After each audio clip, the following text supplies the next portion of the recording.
Yo, this is Senior G telling you to tap in on Sundays to the Philosopee Show. Live at 12:30 p.m. Central Standard Time on SoldierByBlood.com. Home of underground entertainment and the voice of the movement. Well, we've sure got big ass problems. Yup. Can you believe these big ass prices? Doesn't bother me. I got a big ass secret. What's your big ass secret? Every time I fill up, I add this little gas pill and I get big ass savings. You get big ass savings just from using that little pill. Even with that big ass truck? Even with that big ass truck. And when I help other people get big ass savings, I make big ass money. So you get big ass money helping people get big ass savings with that little gas pill. You got a big ass tank? Honey, do I have a big ass tank? Oh, yep, you do. You definitely have a big ass tank. Yeah, I do. Look, this is what I got paid last week. Wow, that is big ass money. We're planning a vacation with our big ass savings and that big ass money.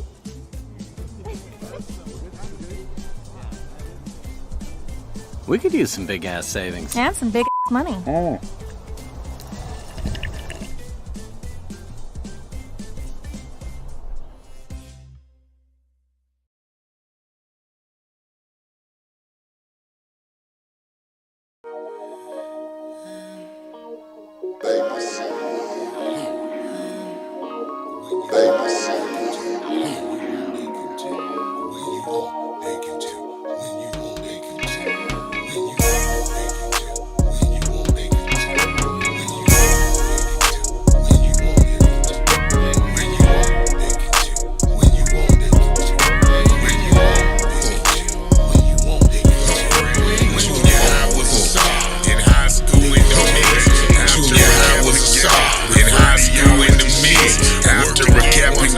Refer to y'all as this shit.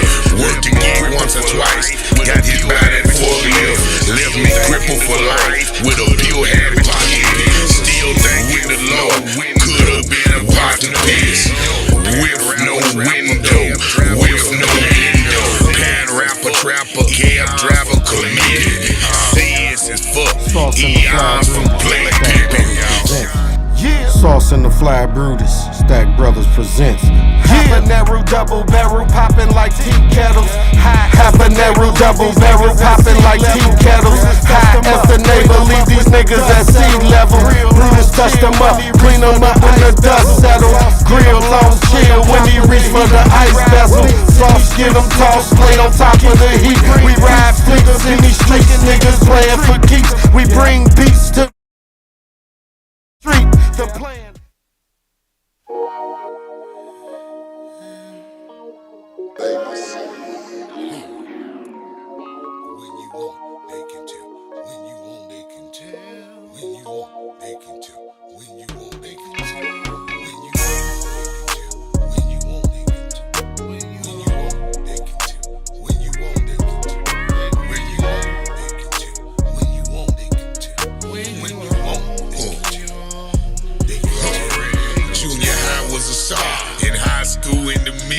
After a cap and gown, refer to y'all as this shit. Worked a gig once or twice, got hit by that forklift. Left me crippled for life with a pure habit to kid. Still thanking the Lord, could have been a pot to piss. With no window, with no window. Pan rapper, trapper, cab driver, committed. CS is fuck, Eons from Black Pippin. Sean was the homie, football WKU. Tez and Skinny heard the flow when they already knew. West Bowling Green, let me see my hood debut. What? Nigga, if you pop one, I pop two. When you on, they can tell. Yeah, they can tell. When you on, they can tell. When you on, they can tell. When you on, they can tell. When you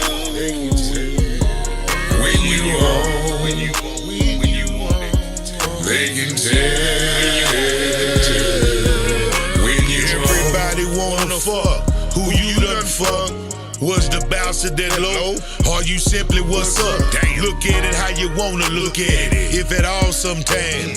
Sorry, son of a bitch, just charged the mind. Scars on flesh is proof. Every day ain't sunny.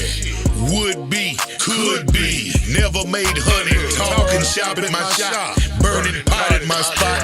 Praying for lost souls. And they shot at the top. Strong-handed bartender. Weak men under arrest. Standing there in hell. Can't live nor deal with themselves. Can't preach to acquire. Won't thief to acquire. Looking like a ball of certainty. Silhouette of fire. When you on, they can tell. When you on, they can tell. When you on, they can tell. When you on, they can tell. When you on, they can tell. When your haters done hated, the suckers done suckered. Fuck 'em. Let's get back to hustling. The haters done hated, the suckers done suckered. Fuck 'em. Let's get back to hustling. The haters done hated, the suckers done suckered. Fuck 'em. Let's get back to hustling. The haters done hated, the suckers done suckered. Fuck 'em. Let's get back to hustling. When you own, they can tell. I ain't never seen a tiger and he had to tell me. Let that sink in. Anyway, it's 20 past 4 somewhere. Vibe Vito. Roll up. And you know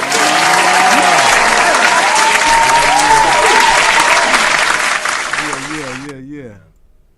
Let's see how we sound. Think we good. Go ahead and get your Check. 1, 2. Check. I hope y'all motherfuckers here, baby. Yeah. Hey, it is 2 p.m. here in the Lou. Welcome to the Philosophy Show with the council. We back, baby. Super back, man. Oh yeah, y'all gonna hear some feedback because I gotta hear this shit. I think we good. Yeah. I can hear us on the motherfucking line, man. I hope y'all ready to open up your minds and ready to talk philosophies. We are the council. The council. And I'm Tweezy the Don. And I'm your man, Daddy Rich. We in here, baby. Yeah. First off, brother, man, how was your weekend? How your wonderful, weekend man. We had big ass barbecue, as my sister called it yesterday, with a 90s theme. Had the fat chains on, the bucket hat with the flip. We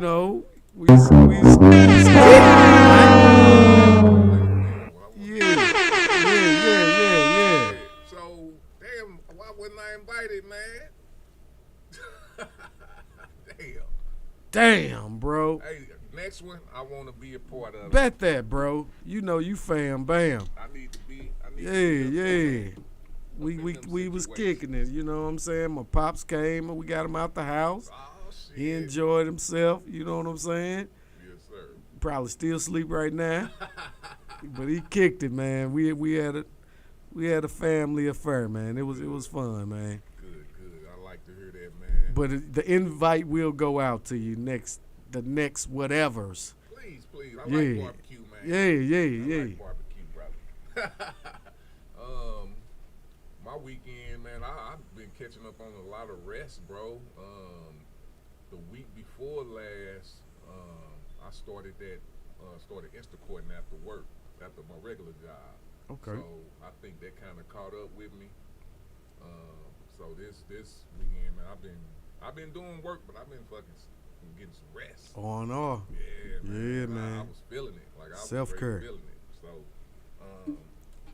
it's been a cool weekend, man. I want to talk about the WWDS 5, man. We with the shit's 5 fever. Man. Which means it was 4 before that.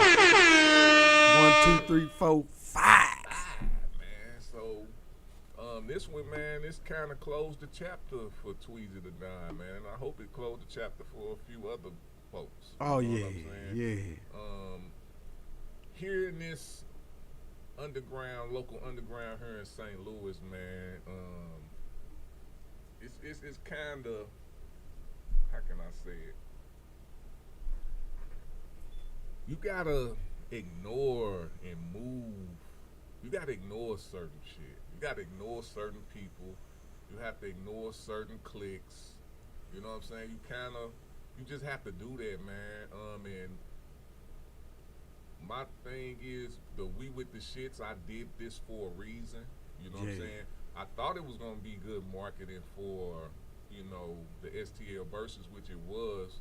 But I also thought that it was a chance for, people who claim they not against us, to come and do a show with us and collab. I mean, show their skills. Yeah. You know what I'm saying? Definitely. And, the ones who did the most woofing didn't show up. Did not show up. Yeah, and it was real. I knew they wasn't gonna show up. I'm gonna just be real with you. Me too. I just knew they wasn't. But people like the Jada Realist, man, and some others, I get that you have to go through your own trials and tribulations, but I'm at the time in my life where I'm learning, if you are around good people, you can believe what they're saying. You can kind of avoid certain shit. Oh, yeah. You know what I'm saying? You can avoid a lot of the turmoil, because for me, I've been through certain situations where I thought somebody was whatever, you thought they was about that, and really you just waste your time and efforts giving them your energy. Yeah. You get what I'm saying? And it kind of make you look foolish. It makes you look foolish because you fell for it. They never was gonna come. They just want to see you act a stupid, dumbass, donkey-ass fool. Yeah. And then you start looking like you out of, well, I don't know if you be out of character because I don't know who you are. But as far as for me, I don't want to look like I'm out of character. You're not gonna take me out of my character to do what? You know what I'm saying? Yeah. This for certain people, like, because I don't even like saying their name because it's so fucking, I know that they just want you to say their name. They want you to, so they can, it gives them some type of high or something. It's kind of gay to me. Kind of gay to me. You know what I'm saying? And I'm saying gay in like a punk way, not LGBTQ shit. It's just, you seem kind of soft to me. Anytime you need a rise from another person or another guy, at least, this ain't basketball, football. Now, if it's about you getting in this ring and we doing verses, I get that. Yeah. But if it's not about that and it's just about some personal rise for yourself on some Facebook, social media shit, it's kind of... It's lame, man. Yeah. It's lame. It's lame. It's stupid. Let's make some money together. I get a rise off of that. Yeah. You know what I'm saying? Elevation. I get a real elevation. Yeah. I get a rise off of that. All that yapping and all that other shit. Cause look, I can look at it like this. Let's say I was Jada Realist, and I was the headliner of the We With The Shits 5. When it was time for you to perform, what was your crowd? I could be looking at it like that. You get what I'm saying? Yeah. Where was your crowd? You did a lot of talking. Where was your supporters?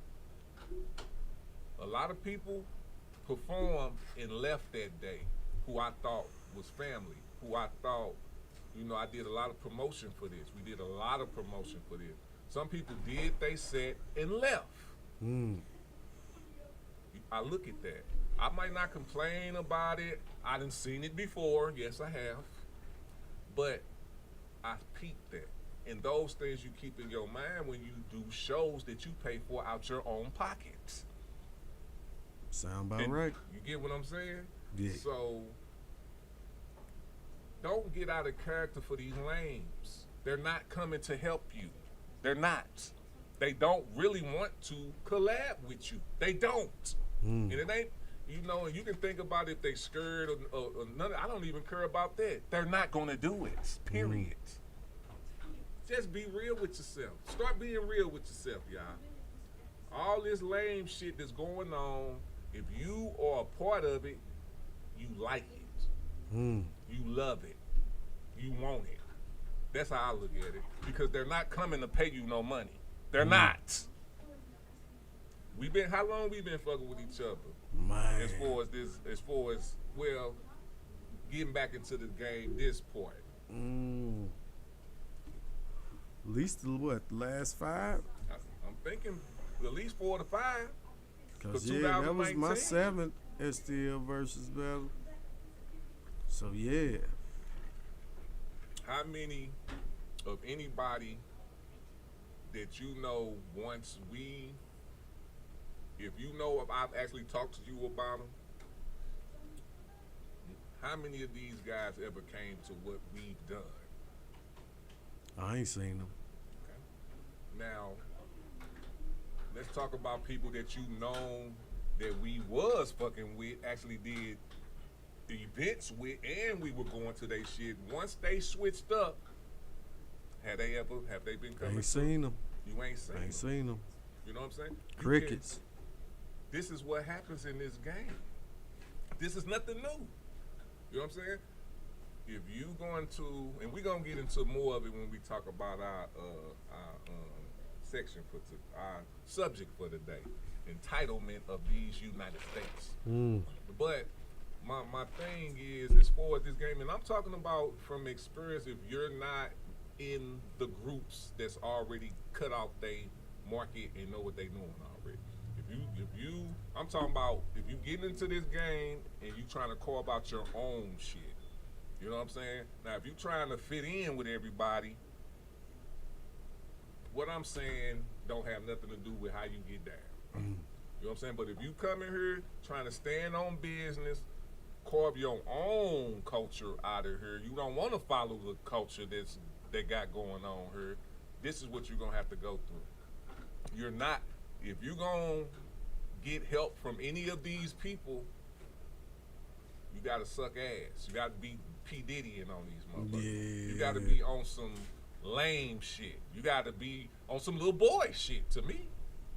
You know, and that's not me. That's not me. That's not my character.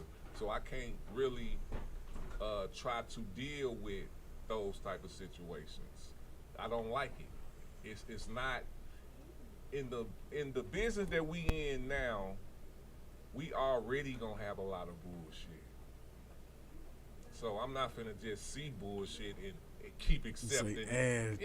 Add dumb bullshit to bullshit. Yeah, you know what I'm saying? Like, people can look at us and be like, man, they just rappers, they just artists, they just this. And you know what? You can look at it like that, but behind all of what we're doing, we got businesses behind it. We have people in other states behind it. We have a machine behind it, regardless of whatever people thinking. We do. So that's why I feel so passionate about the moral part of it and what you really doing this shit for. What are you doing this for? Yeah, and this strictly about the underground game. You know what I'm saying? In other life type shit, boy, me personally, I can't wait till it's just that. And it's coming soon. Soon. On the horizon. On the horizon. I'm getting tired of the shit. I'm getting tired of it. But, with that being said, brother, you got anything to add to that, Daddy Rich? Man, I had the most fun I probably had at a show at We With the Shit's Fire, man. It was a lot of laughing. It was a lot of camaraderie. You know, one of my favorite parts was when they was versing each other, and in the last did the songs together. I thought that was dope. I think that was Lil BG and Lil Mondrian. Lil Mondrian. Yeah. That was dope, man. He is one of my favorite artists that I don't listen to on a regular, but when I do, when he come around, I love his style, I love his presence, I love how he do his music. It be, it's all good. And shout out to Cairo and Gutter. Oh man, what a battle! That was the best. I thought the best battle was gonna be Rena and City Girl, but Gutter Goon and Cairo. Yeah, they took the cake. Man. I fuck with them. That made a night for me right there, man. That was awesome. I love that. Me personally, I feel like Gutter won. That's just me though. I definitely can get why people pick Cairo Kid. I'm not saying that he shouldn't have won. I'm just saying I like how Gutter energy was. Like every song, his approach was crazy, man. He had a strategy, man, and you could tell. And Cairo just gone, unsung hero, Cairo. You know what I'm saying? He gonna always come with some jams. Definitely a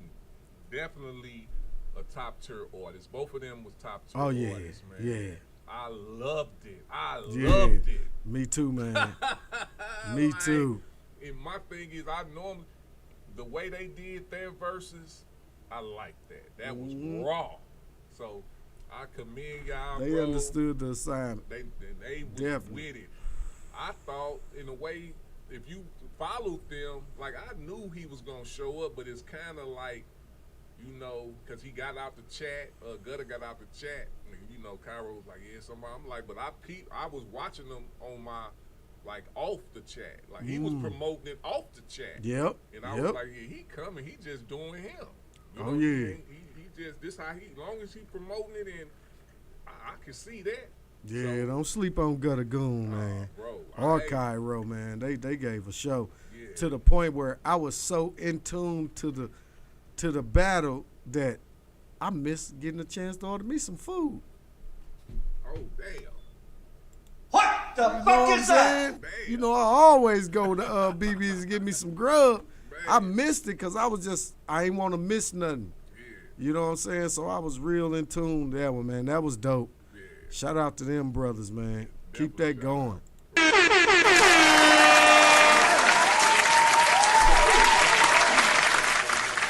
Man. But yes, the City Girl and Rena. That was dope. That was a dope one. Yeah. Hey, I can say this, but yeah, Rena was nervous, bro. Man. That ain't her lane. But she did her thing, bro. Yeah, she pulled it off. I was like, oh, this is good. You know what I'm saying? Man, it was a lot of those type of battles that you didn't want to move. You know what I'm saying? I know I was waiting on intermission just to go to the restroom, bro. Man. That I was so in tune with it, man. It was just high energy, man, and everybody just did their thing. But yeah, that Rena and City Girl, man. Yeah. If you a lady out there in this underground, man, watch out for them too. Yeah. And they are beautiful women that don't have to show off their body. Exactly, man. It was just classy, man. This is just high class for them too, man. Yeah, so definitely shout out to the queen.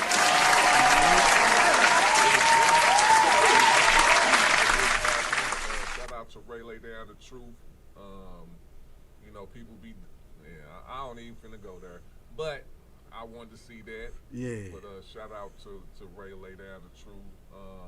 Shit, me and Daddy Rich had a battle. Man, that was hey, when Tweezy say we with the shits, I am convinced we are with the shits, cause you caught me so off guard. I was like, oh, look, I said, hey man, Tweezy cheating.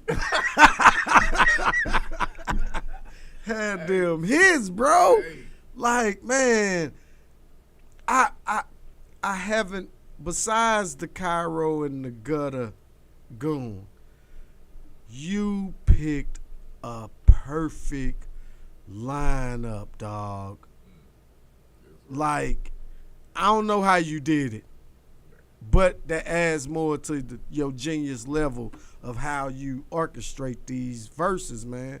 Man, people, man, I'm gonna say it and I'm gonna say it again, man. People sleeping on you, bro, and they need to stop for whatever the personal reasons is. That ain't got nothing to do with business. When it come to this, man, you at a high level, man, with this, man. Just the orchestration of it, and man, everything was on point that night, man. And you doing multiple jobs. Right. You DJing too. Right. Gotta make it. Man, it was on, bro. I really enjoyed that we with the Shits 5. If you missed it, man, you missed one. You know, so when you hear these come up, man, get your tickets and get your trash ass there. You know, because you missing something that may spark something in you. You know what I'm saying? And the biggest point is that it was bonds being built. It was. Like It was. like Gutter Goon and Cairo had to battle, and then towards the end put whatever aside. And these are blood relatives. Blood from both sides of the motherfucker. You know what I'm saying?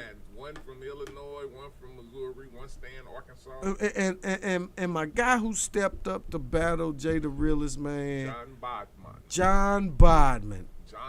By the end of his set, I bought a ticket to his next show. All day. You know what I'm saying? Support. You know what I'm saying, man? It was, man, but hey, Jay the Realest, brother. And when is it? When is his show? You know? I got the ticket at home. I'm gonna text it to you. I might have to pop out there. Yeah, it's in Alton. I know. Alton too. Man, Jay the Realest, bro. I sometimes I'm be a loss for words and I don't know what to say, man. You always at the top of your game, brother, and I always enjoy your set. Yes, sir. Man, I can say honestly, I'm a Jay the Realest fan. You know, you always, man, you a top tier artist, man. Just keep doing that, man. Yeah. You know what I'm saying? Yes, sir. And I went back and looked at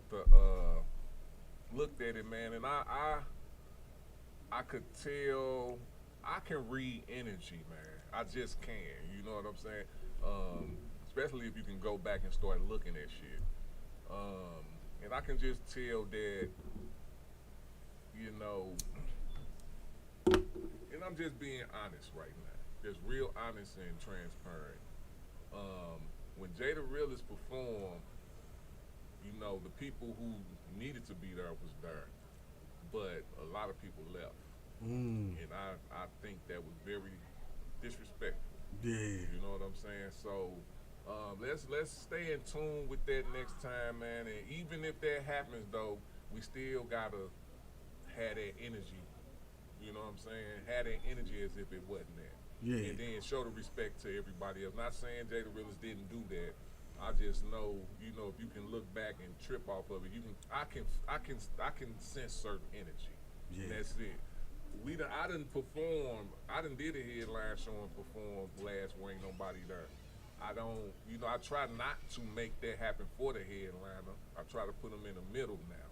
You know what I'm saying? But regardless, somebody gonna have to have that slot. You know what I'm saying? I'd rather it be me, if anything, because I don't really give a fuck like that. Yeah. You know what I'm saying? I got other shit that I'm doing that the crowd that was there was all my crowd, regardless. Yeah. You know what I'm saying? Yeah. So I'm cool with the N crowd. You know what I'm saying? The END crowd, not the IN crowd. Yeah. But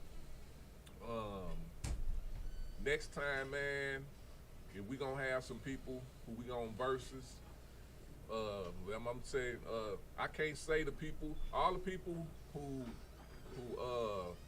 challenged Jay the Realest. I don't even gotta say y'all name, but y'all bums for not showing up. Rams bitch, I'm gonna say his name out loud because I don't like certain people like this. First of all, your energy to me is low because every time I talk to you, it's like you kind of like thinking I'm trying to come at you with something when I'm trying to help you. That's number one. Number two, you know, I block you. If I block you, I just block you. That means I don't want to see nothing about you or none of that. I block you. But that don't mean you can't get on the show or no shit like that if you come through James, which he did. So you come through James, you got James in my ear trying to get you or somebody to versus you, and I'm telling James, I'll be real with you. I'm telling James, dude, I'm not finna move for this dude. He can just show up and get a battle. It's an open versus. Yeah, you can just, if you really want to battle, just show up. Yeah. And you will get one. You know what I'm saying? So that's how I was at James, and then you know, James like, well, I don't want them to think that we, you know, like I don't give a fuck I personally don't give a fuck what y'all think. Seriously. I only care about what my people thinks, and they're going to show up. You get what I'm saying? I don't care about what you think, but I do care about what James thinks. So I got you an opponent, put you on the motherfucking flyer, promoted you, and you didn't show up. That's why I don't fuck with people like that. You get what I'm saying? Those are the reasons. You know? And I don't care about your excuse. You just want to be on another show of mine. Period. I don't really care. That's just it. So if y'all heard me out there, don't fucking call me about nobody that I don't fuck with or I got blocked. I'm good. Sounds about right, man. You know what I'm saying? Shout out to Heavy and Izzy. Bro. I can't leave that one out. That was dope too. Yeah, heavy, hey, shout out to Heavy, man. And Izzy, man, my brother's keeper. Man, I'm a Izzy fan too, man. You know, but Heavy, I'm really catching on to Heavy. I've seen him a few times, but this time at We With The Shit's Fire, Heavy did his thing, and so did Izzy. But man, shout out to them brothers, man. That was dope. Overtime too, Izzy. I'm hearing you, bro. Yeah, got some hits, some sleeper burners. Man, so that was a matchup that surprised me. Yeah. And that ended up being a great matchup, man. Yeah, shout out to them for sure. I'm trying to think, are we missing anybody? I'm trying to think too. I know we got John Bodman and Jada Realist. We got me and you. We got City Girl and Rena Phoenix. We got 314 Gutter Goon. Yep, Cairo. BG and Lamondron. They started it off. Yeah. That was it. I think that was it. So yeah, man, shout out to the judges. Hey man, hit a man Yates, man. Yeah, hey, man, loves that brother energy, man. Just we just him on the show too. Yeah, man, cause man, good people, man. That's a good dude, man, and that was my first time meeting him. But I just like that energy that he brought in that room, man. Yeah. So shout out to Hit a Man Yates, right? Yeah, Hit a Man Yates. He took it very seriously, and I appreciate it. And that's why we don't know. My thing is, I don't know the judges until people get there, because I'm going to pick somebody out the crowd. You know what I'm saying? As far as judging. Unless it's something, because the last time we did it with fucking you and, come on, what's his name? In the verses where we had Kenan was here, and who you go against that day? Ghost 314. My bad. Ghost 314. So I didn't want to do no more judging like that, because you can cater to the judges if you know who the judges are. Yeah. I don't want, the edges is going. I understand people be wanting edges, but I want an edge too. As far as how these shows go, I don't want nobody being able to manipulate the judges or anything like that. You know what I'm saying? Yeah, so you want to call down the middle. Yeah, I want. Yeah, or whatever. Because sometimes I might pick somebody who will have a bias, but I don't know it. Yeah, yep. You know what I'm saying? Yeah. But I'm gonna pick some people that's in the crowd that's not gonna perform. If I see them, you know, I might pick somebody. You know, you can only pick from who you have. You know what I'm saying? So I think that's like a good way to catch people too, because you ain't gonna know who gonna win. Mm-hmm. You know what I'm saying? Like I can pick somebody from out of town who don't know nobody. Yeah, Yucca and Wife did a great job too, man. Shout out to her. Yeah, and that's my thing. I be wanting some ladies to have some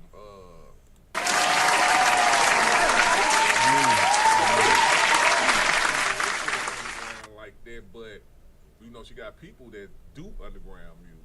So it's like, all right, she know what she looking for, and she did. They She both did did a gr- damn Yeah, good man, job, that was bro. a great group of judges right there. Man. Might be my favorite group of judges And that they I've gave seen thorough. at the battles. Oh yeah, They the were explanations and all that, man. It was like, wow, okay, And it was some hard choices. man. It was some people in that verses that made it hard to judge, and I was like, man, I'm thankful that ain't my job too. You know what I'm saying? Cause man, Right. they was go man. Well, yeah, that was a tough one, bro. So, shout out to BB Sports Bar and Grill for letting us come through and act a damn fool. Hey, we did our thing. It was a good night. Everybody was happy. So, I'm good, man.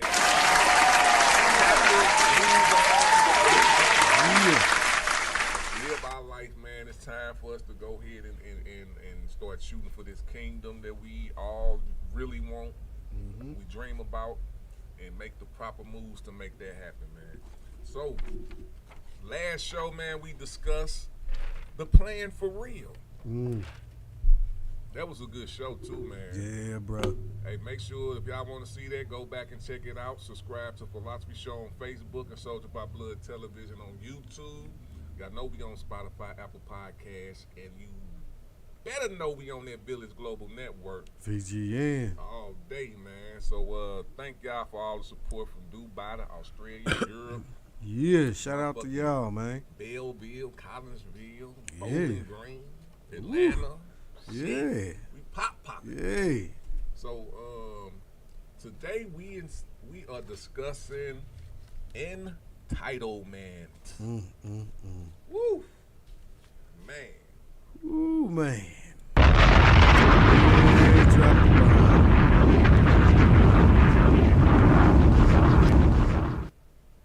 What up, Jay the Realist? What up, Jay?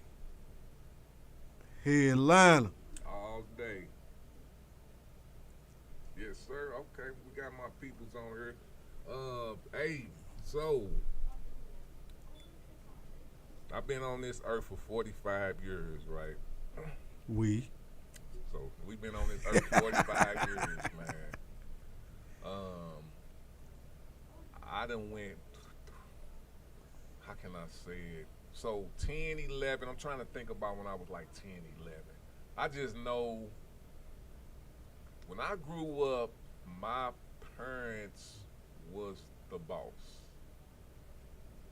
Regardless, like my mom, you know, I ain't gonna go into all the certain shit, but I knew parents / grown-ups were the boss. You know what I'm saying? Mm-hmm.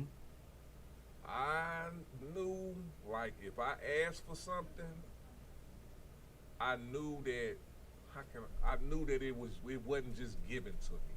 I knew that my mama or my daddy, I knew my parents, whoever was in the household, paid bills. I knew this. I can kind of say I knew the value of money, because when I asked for money, I had either got an explanation on why I didn't get it, or I had to go do something to get it. So, our only entitlement I felt like I had at the age of 10 was like, or 10, 11 was like being able to stay up, you know what I'm saying, on the weekends type shit, not on the weekdays, go outside or whatever the case may be, those type of things. I didn't think I was entitled to Jordans. I didn't think I was entitled to the best clothes.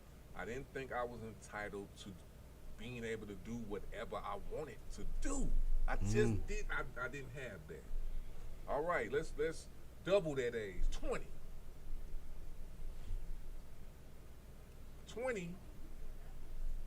I was in my own apartment. I was wanting to get money. I was wanting to have a family. You know what I'm saying? That was my mental. I'm trying to think. I went to Harris-Stowe for a semester. I went to Forest Park. I was on that level. So I didn't think I was entitled to, how can I say it? What, you can help me out, man, 'cause I'm trying to think, like, at 20s, what do these, like, I didn't think I was entitled to go back to my auntie house or my daddy house and can stay there for free. I didn't think I was entitled to, like, working a job for 6 months and having 10 years of income. You get what I'm saying? I didn't have those type of entitlements. I didn't think like that. So now that I'm at 45 years old and I'm looking back at other people and straight tripping off how they feel they can just come into somebody's business and not pay and think that that's cool. Like, I'll just give an example. If I throw a show and my friends want to come in for free, why do you think you entitled to come into somebody who you don't think they paid for the venue or paid for whatever? What my thing, and I don't even think like that. If I'm walking into somebody's shit, I never walked into a store and grabbed something unless I was stealing. You get what I'm saying? Unless I was stealing, I never walked in somewhere and never thought I picked up a piece of candy and like, oh yeah, I'm just gonna walk out of here for free. I never thought that in my life. So what I'm learning is, I'm gonna take it a little further too, man. Let me take it all the way to the president, to the government type shit. Okay? Now I know you don't have kids, so I'm gonna ask a dude this. I'm gonna ask, you know, if you online, I see some people online. Answer this question, please. I just want to know. As a male, I've never got child support given to me. You know what I'm saying? As a male, I've never received Section A or anything like that. I've always had to pay for where I stayed. Now I did get food stamps though. Did get food stamps. You know what I'm saying? So I can't say I never got food stamps. I did get that, and I did get help with assistance with daycare. I did get those. So I can't sit there and say that, but I did that minimum. It wasn't for years. Yeah. You know what I'm saying? So what I'm seeing is, in my 45 years, man, even going to the government, a lot of people feel like they are entitled to things that you need to actually work to get. That's what I'm seeing, and it's sickening to a point when if you don't get it, you fall for it too, as a person. As a person, you like, yeah, they do owe us this. Shut the fuck up, bro. Listen. For me to have this building open and do what I have to do, you know what I have to do? I have to pay mortgage. I have to pay utilities. If the furnace go out, you know what I'm gonna have to do? Either get it fixed or take what happens when I don't get it fixed. That's work. That's real. That's what it is. If the cable go off right now, the internet go off right now, you know what I'm saying? I got to deal with that. That what comes with the business. What am I entitled to? to pay the bills. What am I entitled to? Nothing. Remember how our parents used to say, "Don't nobody owe you nothing," Bro, and that's real. that dude. So, Don't nobody owe you nothing. So I'm seeing this all across America, even with the voting shit. Like with the people who tripping off of Trump and riding with Trump. It's like, what do y'all think y'all entitled to? And my thing is, for all of us too, we peep this now. What are we really entitled to in this life? What are we really entitled to in this life? Not this government. I get, we're living here. This is a experiment of living, to be honest with you. It is. We can complain about it, or you can live with it, but when I can see bums living good, you don't got shit to say to me. Sorry. If I see bums living good, and I'm talking about they want to live like that, it's not too much you can say to me and complain about. What are you entitled to? Man. I'm just asking. Like, this is a word that's it's a word that's only meant for people like us. What are dogs? What is a dog entitled to? What is a bird? What are we really entitled to, fam? Man. That's what I'm trying to figure out. Nothing, bro. Dude, nothing. It's nothing. We are blessed. They say don't work, don't eat. If you want it, if you want some fruit, unless it's already been, naturally going through its thing, but even with that, if you take from that, you're going to have to replace that. It might be gone. You're going to have to wait or something. Something going to happen. If you take that, either going to have to wait or you're going to have to replace that.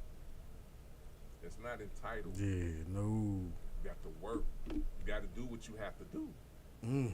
Really.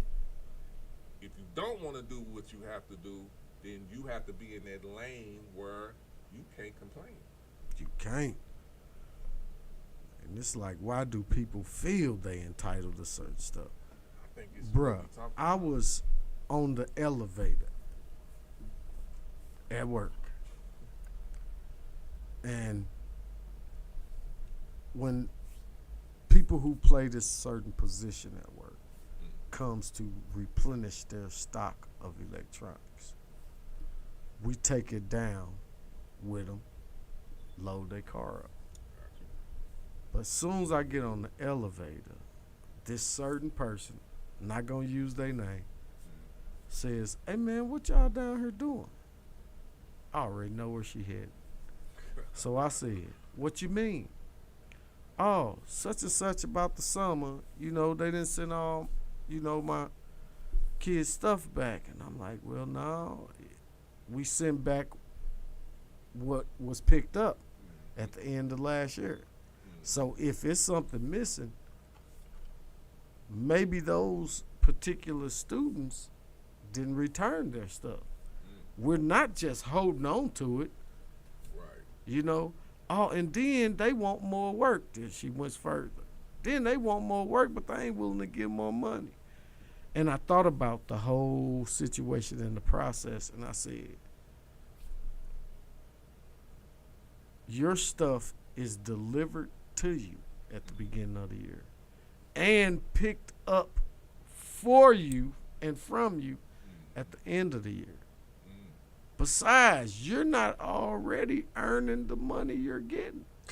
This I know. When your stuff comes down and we have to do certain things that we shouldn't have to do to it, you didn't do what you were supposed to do. Therefore, you didn't earn the money that you're currently getting. But you're asking for more money because why? This person feels entitled to it. Right. But ain't even earning the money you're currently getting. That's what I'm saying. I was like, you sound crazy. If I had my way, I would probably take some of the money that you're currently getting back. Right. And pay you for the job you actually do. And if that's nothing, you shouldn't get nothing. Real talking. Because how are you going through the whole year and then they get down here and then we got to do what you failed to do? But you want more money. And it comes back to that person felt entitled. And I'm like, wow. So this topic in this conversation about entitlement, it does exist. But it shouldn't. But it does exist. You know, so that's the reality of it, as you always say. Man, it was crazy. I was looking at this person like, and they own that, bro. Bro, look. So I don't think I said, but man, so I own a fourplex. I had, you know, I owned it since probably 2018, 19. The best customers I have as of now, what people always talking about, white people and shit, was a white person. You know what I'm saying? Didn't have to ask for the money. Shit was already on time, blah, blah, blah. The two worst, it was two, because I had to evict both of these motherfuckers. One was a single, she was a black woman who was taking care of her grandson with the daughter and all that type of shit. So she was one, and then she went to the vet. I knew I used to always, like, I had seen her. Like, I never really, like, I did talk to her a few times, but it was more passing up, and then she went to the vet. So, you know, we really didn't conversate, but we knew each other. You know what I'm saying? So that was one, and then it was a couple. And these motherfuckers, after the COVID shit, just felt like they could just stay in my shit for free. No, just, and was trying to play me like a fucked up the appointments and everything. Like, not the, I give props to the single female. She didn't fuck up the appointment. You know what I'm saying? But she did try to stay as long as she could. You know what I'm saying? But the other motherfuckers, like, fucked my shit up. Fucked it. I'm talking about fucked it up. You get what I'm saying? So that's that part. Like, when I went to court, all I was hearing, I was disgusted with my peoples. That's why I had to, well, I always haven't not been that type of person, probably once I got a little older. But now, you know what I'm saying, it reconfirms why I don't just think about, like, our people is just all good. They're not. They're not. You know what I'm saying? People who look like us, they're not all good. And going into that courtroom, let me know how and I'm talking about queens, people that I would look at and think, like, just look at them and not know them, like, this queen. These are, this two married people, you know, you thinking they can take, man, they thinking they entitled to stay somewhere for free, and they always shitting on the person who got it. You shitting on the owner because he got it, and he telling you or she telling you that you can't do this, or you need to, you know, you get behind on rent, now the building looks shitty, and you get what I'm saying? Like, I'm straight listening to these, and I'm listening to the judge. The judge just like, hey, because you're stupid if you're complaining about the living spaces because they want you to leave. Just leave. Every time I heard these people complain, and the judge is saying the same thing I'm thinking in my mind, they complaining, well, they this.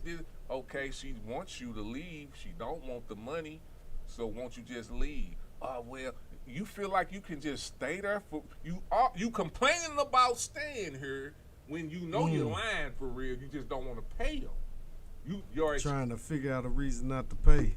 So slow. So, man, I swear, and I was in the crowds of these people before this, listening to how they shit on landlords, thinking landlords are just these slumlords, and they're not. They just people like me who get in a building, who want to make some money, and y'all not paying y'all fucking rent. That's what that is. And y'all coming up with these excuses about slumlords. Nah, you broke and you don't want to pay your rent, and you feel entitled to that. I peeped it. Like, I'm in the courtroom, bro. I'm disgusted. Now, it's a few white folks in there doing the same thing, of course. but it was a lot more black people on, and everyone got up there and was doing that same shuffle all day, and they were doing black landlords like that, Asian landlords like that, and then you got landlords in there trying to help the people too. So, cause when I first did my eviction, I tried to work it out, cause they'll tell you in the beginning of court, we have mediators, so you don't have to go through this. If y'all can work something out together, and it'll be still court bounded. You know what I'm saying? But if you can do that, you can do that, and blah blah blah. But if you want to go to court, stay here. So the first time I did, I went on ahead and did the mediator. Cause that's just how I am. You know what I'm saying? I'm gonna try everything before I go there. So I tried that. They did the same. It was a 3-month trial, pretty much, a 3-month situation. They was slipping the second month. When we was about to go to court, they went on ahead and got it. But as soon as I said dismiss it, they went right back to not paying. You get what I'm saying? And these are the people right now that we are around. You have to understand that. You got to you can't, it's not a bad thing to know what you're around. You know what I'm saying? Because if you don't, what if I wasn't blessed by the Most High, that I would have been bankrupt. And I'm talking about, they owe me like $5 grand. 10 grand between both of them and the fuck up of the apartments. So you get what I'm saying? You was staying on my dime for a minute, but did I feel entitled that, I didn't feel no entitlement. I felt like I had to go to court, get them out of there, and get somebody in there that's gonna pay rent. They think about paying rent for real. Not finna stand in your shit. They crackheads, they heroin heads. They not finna pay their rent, man. You know what I'm saying? Now, if they got somebody who gonna pay their rent for them, but they not thinking about paying no rent. I peeped it. Even a woman who probably ain't making that much money, they'll stop paying their rent. They will, because listen, this is what they can do. They can stop paying their rent. It's going to take at least 3 months before you get their ass out of there. What they going to be doing for their 3 months, if they smart? Saving up their money to move out. If they smart, yeah. That's what they do. So I get why landlords vet their tenants. Y'all motherfuckers don't, even in this rap game, you can see motherfuckers don't want to pay shit. It's a lot of those. Yeah. While everybody talking shit about the government, half you motherfuckers just ain't doing shit. You're not putting in the work. It's still work need to be put in. Yeah. Always. Yeah. You're not getting shit for free. You're not. They're not gonna give it to you, bro. No. And if you are trying to get stuff for free, don't talk to me. Don't talk to me, because I don't think I've got anything for free except experience and lessons learned. That's it. That's it. Jeez. So you entitled to learn this lesson, bro. So, so it's crazy we talking about this right now, but this is I think this is the real issue. And people talk about young people. No, it's all of us. All of us. This is not just young people, man. This ain't just started. No. This is all of us from each span. So, and there's different levels to it, but I'm sticking to the point of where we at on the ground, trying to grow and get with like-minded people. If you feel you entitled to walk into any of your people's shit for free, you're not the right people to be around. Seriously. Man. For me, I'm gonna say that. So I got some questions, man. I got some questions to ask. I see we got Cash Raw on the line. What's up, Cash? What up, Cash? And let me make sure. Hey, if I don't know if we gonna have LC Rash on her. Well, we at 3 o'clock. Oh yeah, we doing good. Rolling, right. baby. We're gonna get into some politics later. But Daddy Rich, man, what's the difference between what we deserve and what we should work for?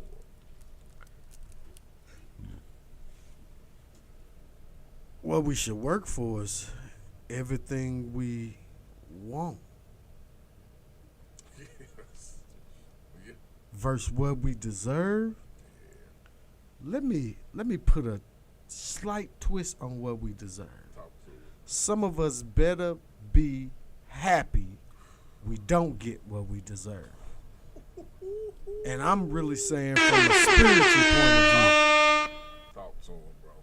Talk Could to you imagine what we would be if we got from our Heavenly Father what we deserved? him. Man. From some of the thought processes that some of us have?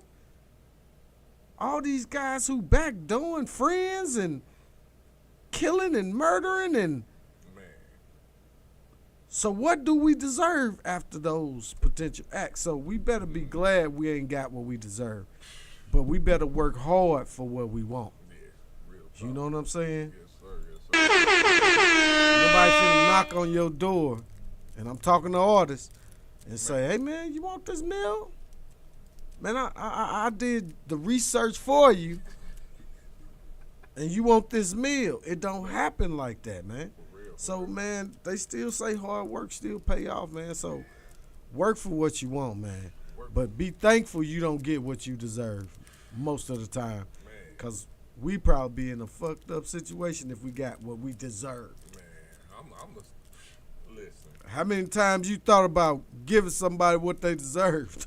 You know what I'm saying? For real. I'm glad I ain't get what I deserved.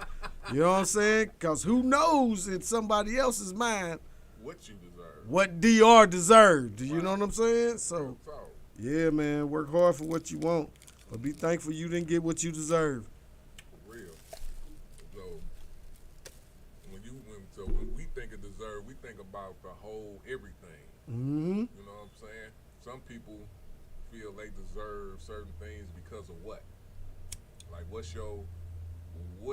makes you deserve anything? You know what I'm saying? Like I'm thinking, like I don't know if it's just where I'm at right now, but I'm just feeling like, you know, like even with myself, like I if you in this relationship, and we'll just talk about if you and your girl in a relationship, and you know you talking to her about what you deserve, what the fuck you mean by that?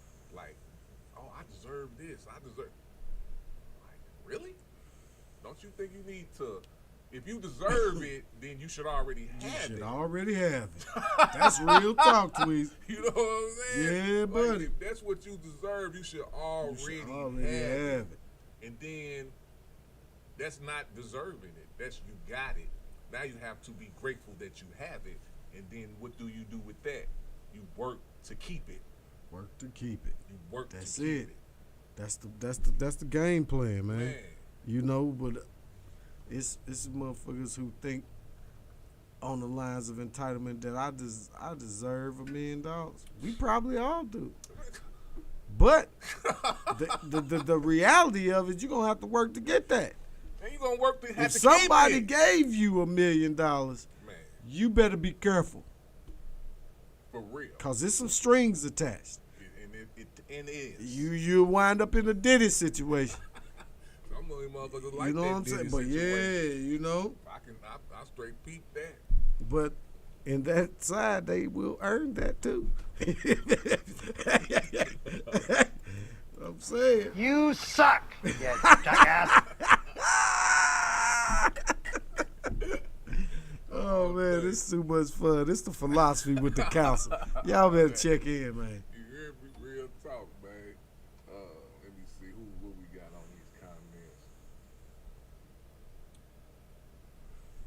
Jada Realist called them big bums.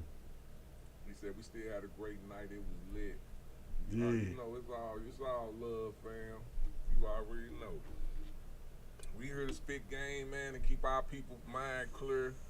Cause there's a lot of shit that go on, man, that we don't really talk about that I don't be hearing on podcasts. I hear all that other shit about the man and all that shit. Listen, I get that. You know, listen. I wanna say this. Fortunately, I was raised by my father and women, not necessarily my mother, but I did have some strong women by my side. You know what I'm saying? I had some fucked up females, women about, around that was dealing with my daddy too. You know, so I got a good round feel of women in my life, as far as my life. And then of course I got 4 baby mamas. So and I got what? Damn, 5 daughters? No, 4 daughters. 4 daughters. So young, and I was So I got a lot of female influence in me. You know what I'm saying? So when it comes, the generation now, I kind of believe women probably have raised a lot more men than men being in their sons or whatever life. I think the way these motherfuckers kind of make it seems is like that. And then me growing up, I kind of seen both. I saw 2 family parents. I saw when some people called it was a single mama, they still had help from the daddy and whoever they was with. So that's not, to me, that's not single. You're not a single mom if you got help by your man or the daddy still in the life helping too. That's not the same as a mama that's straight doing it by herself, the daddy in jail, that type of shit or something like that. So if people keep saying that, a lot of men were raised by women, of course you're gonna have dudes that's may have more women tendencies. May. Not in a bad way, but it's just a be that. So if you have that, you I get where they got all these, well, you gotta be a man and this and that. I get that, but I feel like if you already that, you shouldn't need to be told what a man is. For me. Shouldn't nobody. You should know what a man is if you it ain't like you never seen one, right? True. I'm just saying, like, I don't need Charleston White to tell me how I should feel about a woman coming to me about something. I don't need you to tell me that, bro. You don't, to me, you sound, I get what you're saying, but you kind of sound primitive, bro. You sound primitive. If you are a man, if you who you are, you should get the respect from who you gonna get that respect from. If this woman don't show you that respect, that don't go somewhere else. Ain't the end all. It's nothing. I don't care if this, it's just, man, some of these gimmicks with all these people following what these dudes are acting like they the goal to who you are. I don't see it. I'm not there. I'm not there, brother. Yeah, because you don't need that particular validation. Yes. Those people who following that probably need that validation. We don't understand why. Because, hey, if you wake up the next day, that means life kept going. Kept going. And now you got an opportunity to make those choices that cement your, I guess, manhood or whatever. Whatever you're looking for, bro. Yeah. Because, even with the women, like, I don't be tripping off women bashing men because ever since I was young, that's what's been going on. Not on a bad thing, but that's just what, these women talk shit, boy. I done been there to where, that's just, okay, that's what they do. But what are you doing while they talking that shit? Is it true what they saying? know, if it ain't true, then you know they ain't talking to you, and you just continue to move like you need to move. You know what I'm saying? That's just for some reason I've never fell into that because I've been around it so much, and some of these women, you know, just like men, they hurt, dog. You know what I'm saying? Or they just saying what they heard and repeating it and don't know nothing about none of it. You know what I'm saying? But it sounds so good. You know how when we was young, the little kids repeating what the mama and them saying, and it sounded so hard to us because they talking grown pretty much. Yeah. When you used to cuss and all this shit, that was something you just was attuned. You want to be like your daddy, so you saying shit to your daddy say, making other people laugh, and they doing. So that's what our people like. We're at 45, people still doing that, not knowing that that's what they're doing. And I, you know, and it's like, man, listen. That shit too old now, man. That shit is primitive, as you say. It's primitive. It's 2020 fucking 4, bro. Are you new age bumbinas and bums? Is that what this is? That's what, you know, because you got bums. Like, man, was that you? What about people? Sin was talking to me about a straight, because he do security. So he be downtown, and you know it's bum city down there, right? And he was like, he was doing this little patrol, and the bum dude was in a little cut somewhere sleeping. He woke up and was like, hey, man, you making me nervous. He fucking up my sleep. And he like, you know, he just talking to him because I guess he knew him too. Not knew him, but he a familiar bum around them parts. So dude, he was listening to him on the phone, talking to somebody, like about to meet up with them, and he telling her to bring his jacket, and it's gonna be cold out here and shit like that, and just having a normal, I call it bum conversation with how he finna get down today. You get what I'm saying?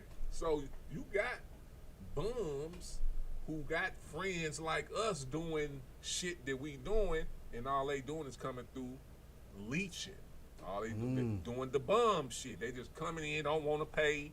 Come in, they spend money on what they want to spend money on if they got it.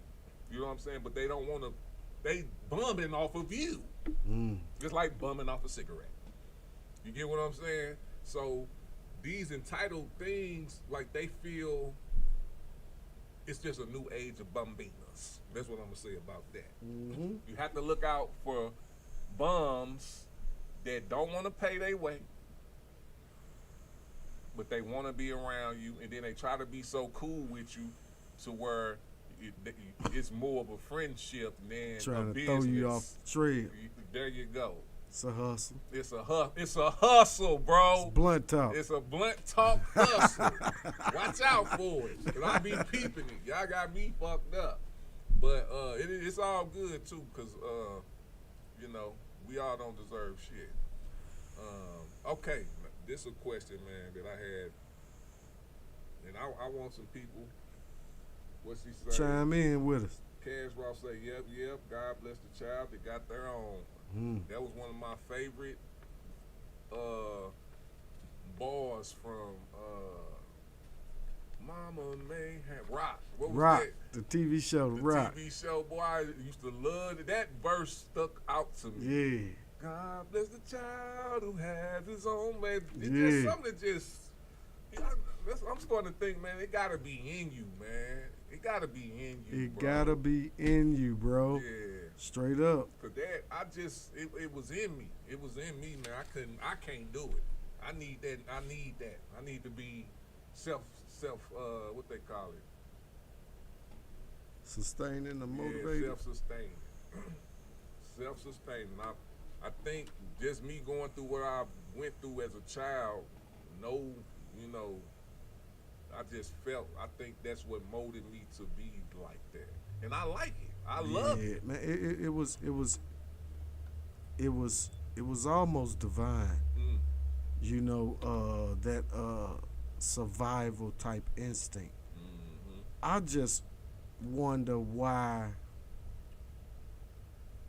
most cases, people then say, okay, man, so when I got here, it was rough. So I don't want to continue rough for the rest of my life. I need to get up and do something about it. And I'm not referring to that bullshit, pull yourself up by your bootstraps. Right. But in a way, yeah. Like, are you just gonna, like when we speak about generational wealth, if you came here poor, you don't want to finish the rest of this out, you know what I'm saying, either there or lower. You know what I'm saying? So it's got to be something in you to do something about that. Like, okay, if my parents have a certain level of education, I want to achieve a little more. And then hopefully my kids say, okay, well, my mom and dad here, I want to achieve a little more. And, you know, keep on the elevation. I don't understand, like, waddling in filth.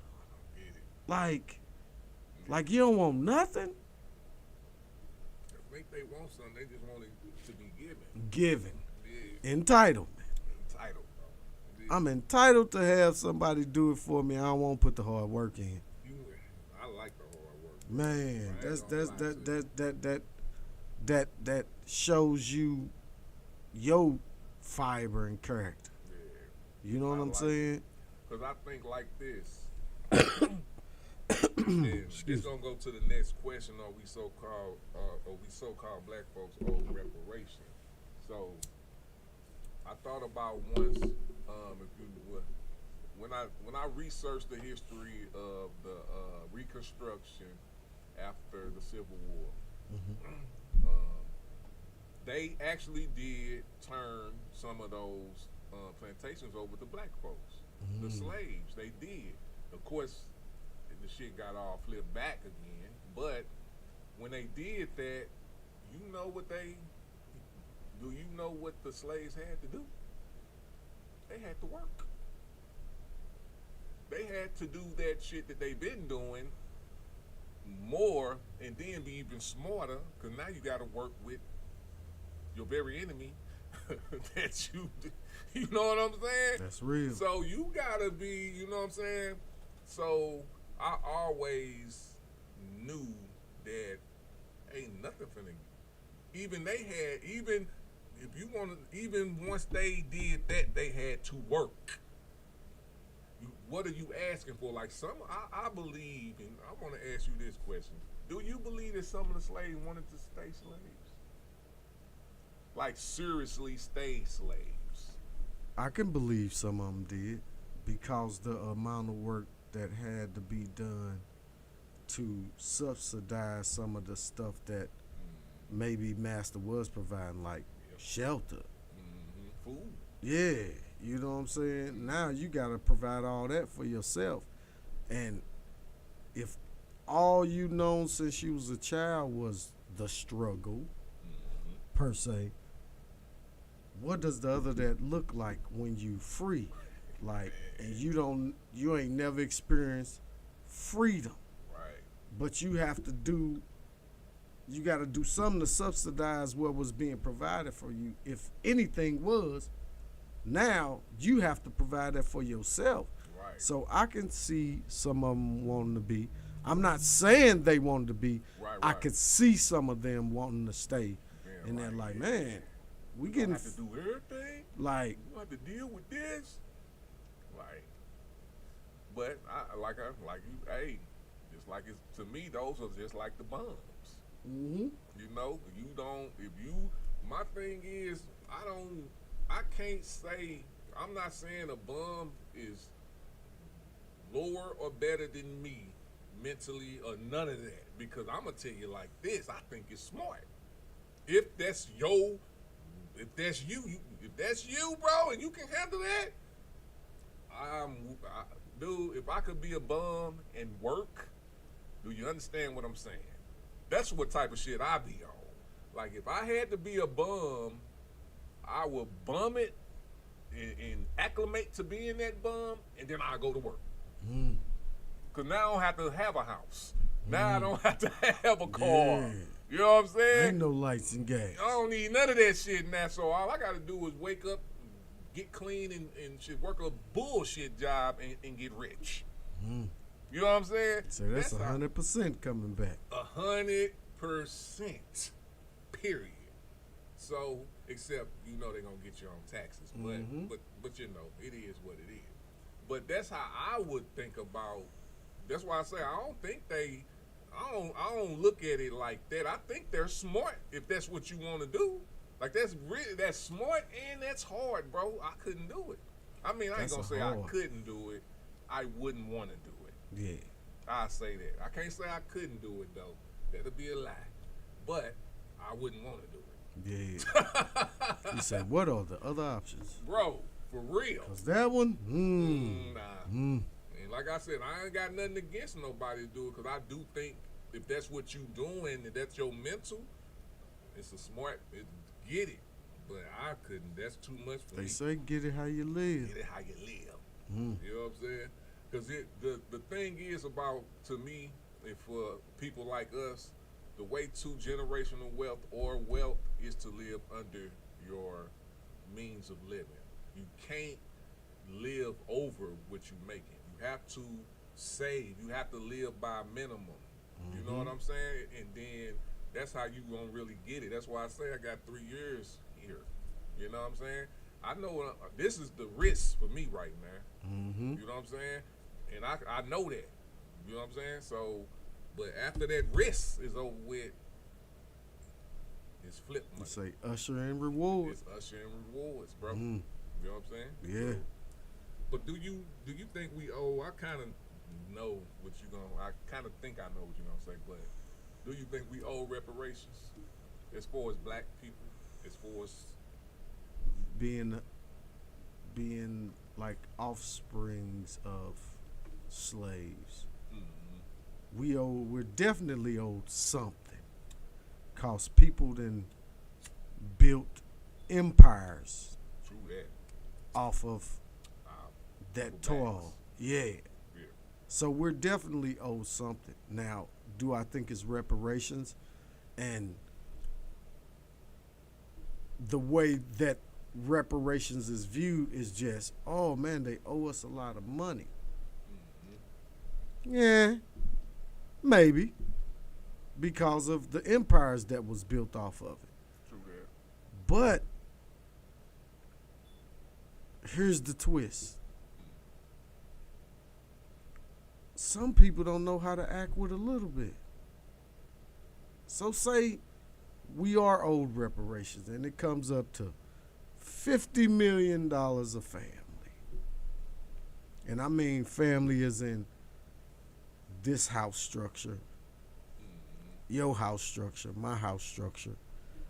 And I ain't talking about the lineage of family, just per family. Say we owe $50 million. per black family under Yeah, most of us don't know what to do with $50, let alone $50 million. If we are owed reparation, what's the plan after that goes through? Oh, it's gonna go right back into America hands. Because it say fools with their money is soon part. Yeah, and that's real. And it will be a lot of foolish, frivolous spending. True. If that did go through. I'm not saying it shouldn't or it should. All day. But if you don't know what to do with a little bit, you ain't gonna know what to do with a lot. You know, we see motherfuckers fuck they checks up, motherfuckers with gambling habits and drug habits and just frivolous things. You know, niggas buying rims that cost more than the car. You know, and it's crazy to think of if we don't actually have a plan for it. But we are owed something. I would rather want it in the change in the structure of these laws that's on the books. I can feel that. Kind of even the playing field, so to say. You know, because if you give a whole bunch of money, some of us gonna do well, but the majority gonna fuck it up. And that's what I'm with you on that. And as far as I would love for us to get something for it, and I wouldn't I would say hurry up and do it. You know what I'm saying? Because I think that the wanting of it is what's fucking a lot of people up as far as entitlement too. Because I know if you come up with some type of price to pay out however y'all come up with it, however you come up with, because I don't think people like LeBron should get it. Sorry, I think you got enough money. Jay-Z, if you in a certain tax bracket, I don't think you should get reparations. But if you do get it, it's all good. You know what I'm saying? If you do get it, it's all good. But I don't think you should, because y'all should have been, to me, the LeBron, Jay-Z's, Tyler Perry's, y'all should be, I should feel some of the effect of what y'all doing. Because I can't say you're not doing nothing. You know what I'm saying? I'm just thinking, I'm saying it should be enough of y'all to where the effect should be around us, to where we should feel something. The trickle down effect. I think. That's what I think. But if we do get reparations, I'm not going to think about the people who going to fuck it up, because that's what they're going to do. Just give me mine, and I won't fuck it up. So Real talk. that's why I say hurry up. You figure this out, because I think that is it is definitely a dark stain on America. You know what I'm saying? But like I said, that's why we calling this subject matter is entitlement. I think just because of what happened and the money that was just what was done, to where we good. I feel like we in a good situation now. I feel like we are. So I don't think that, for what happened to our people, I do believe if, it's kind of is it worth us getting it now? You get what I'm saying? It's like, is it why are we still, what is that going to do for what happened back then? You get what I'm saying? So that's the conundrum I'm kind of in. It's like, okay, is people waiting on reparations, or is we got a lot of wealthy black people that's, why haven't they tried to find people like us to where we can capitalize and double on it? Because that's what we want to do. We ain't trying to do bullshit. Yeah. You get what I'm saying? So, that's where I'm at. If they decided to give us reparations, give it to them. But I don't think it's gonna do any better for us as a culture anymore. I just don't, because we should be way better. And my thing is, we are way better off than we was before. You know what I'm saying? But the way people talking is kind of like they don't feel like we ain't getting a fair chance. And it's like, we are. I don't see how you don't think we are. Some of you just lazy as a motherfucker. I'm just saying. That's always going to be a part of it. And then if we all say a dollar value, like I said, 50 million, then shit, if everybody got that, the money probably worthless then.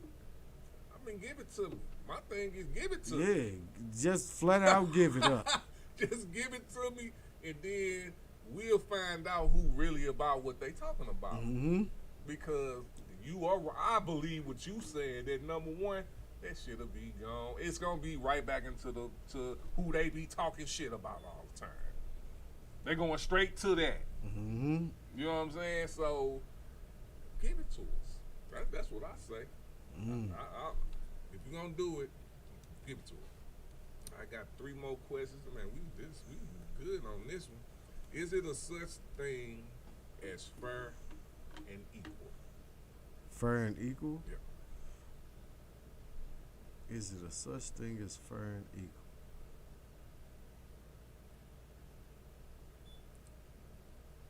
It is, but it ain't. Because speaking on just from the point of view, if it is, it's always going to be somebody that try to undermine that. Always. True. we see it play out every day. Yeah. You know, here in America. True that. It's supposed to be free.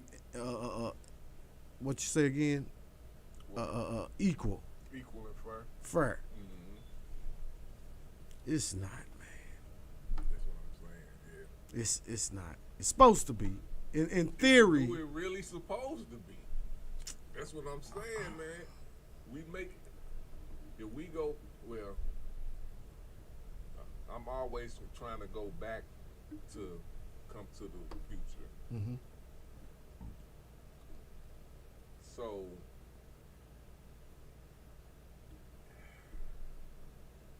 is it really supposed to be fair and equal? You get what I'm saying? Like, what if we didn't have, what if the government wasn't here? Then what? Then what? We back to the Stone Age. Niggas is clubbing niggas over the head. So what's, is fair equal to what? Exactly. You know what I'm saying? Yeah. So exactly. Is it fair that Daddy Rich can out rap blah blah blah? Is it equal? No, it's not. And my thing is fair. Fair is fair. Fair means everything is period. That's what fair is. Fair means that I can smack you and you can smack me back. Fair means all firm work. If I got 3 motherfuckers, you want to smack me, it's 3 gonna smack you. What's fair? What's fair? You know what I'm saying? That is a $1 million question, bro. So equal negative. I can give you a simple reason why equal it will never be that. If I have my woman here and you want my woman, ain't shit equal. Fuck you talking about? You don't get it because I get to fucking kiss her. Don't mean you get to do the same goddamn thing to her. Exactly. So and that shit's weird. It's no equal. That shit's weird. But it's motherfuckers who are kind of funny as fuck to me because dude get the fuck away from me. But it's people, oh man, the hoes for the bros or blah, blah, blah, blah, whatever you want. You know what I'm saying? There's no such thing as equal. Now, if you want to talk about math, you know what I'm saying? You want to talk about certain positions or something like that, but in life, in general, bro, it's no equal. I mean, it's the word equal, but that's it. That's it. Yeah. That's all. And when you think about it, it's just a word. It's just a word, bro.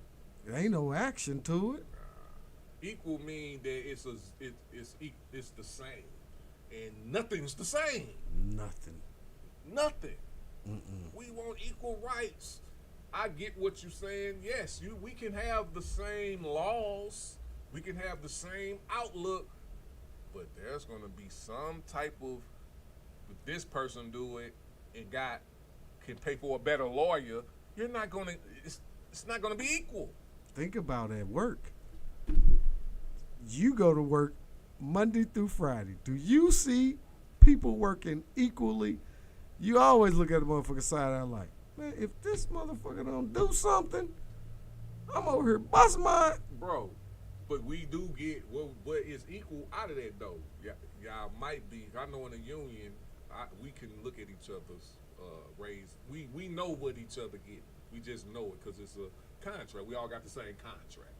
So, but we getting the same equal pay, but are we equally doing the same job? Never. Not at work. So, cause boy, you look at some people at work like, man, this. And my thing, you can get mad at them or just be like, they want more than what that bum want on that street who go out there and you looking at him like, what the fuck is he? Why is he out here?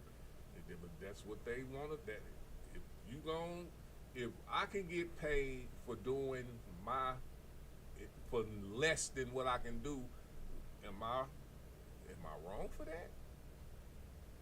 I'm me personally, that's not how I get down. Unless I don't like the job, maybe. That's why I try to get a job that I do like. Because I don't even want to get in that type of mode of life. Ooh, man. You know what I'm That's saying? a rough one, bro. Yeah, I'm good on that. I know I talk to my wife every week, and you know, and I be going, you know, Vin, this happening. You know, she kind of look at me like, why you going there? And I'm like, well, shit, we all getting paid the same, but we ain't all. Right, the same. We ain't all carrying that load like that, you know? Sir, yeah. But in that work environment, there's always going to be some that, you know what I'm saying, scale is a little different than most. You know what I'm saying?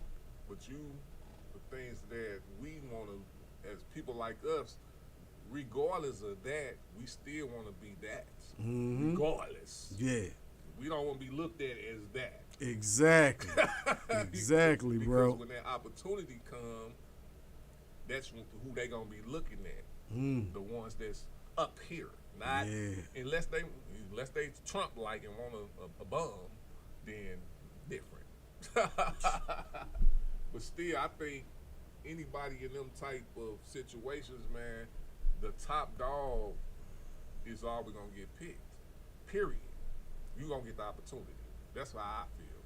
So, and even if I don't get that opportunity, the experience that I'm getting, I could take it somewhere else and get more or equal pay. Yeah. That's it. So that's I mean, I don't. That's $1 million question. Bro. Is it a such thing as fair and equal? I don't. Me personally, I think those are just words. Man. For real. And we're yet to get those words real concrete meaning. I'm just saying. Yeah. Man. All right.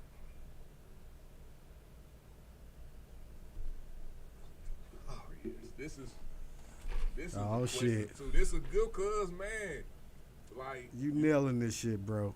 We got a retirement age, right, boy? How long should we have to work? Like, and when I ask this question, like, how long should we have to work? How long should a dog be a dog? Boy, I'm just saying, you got two fucking bangers in the row. What the dude say on wrestling? Banger after banger after banger. Man, how long should we have to work? Man, for real. Like that's let's talk about that. Bro. We must have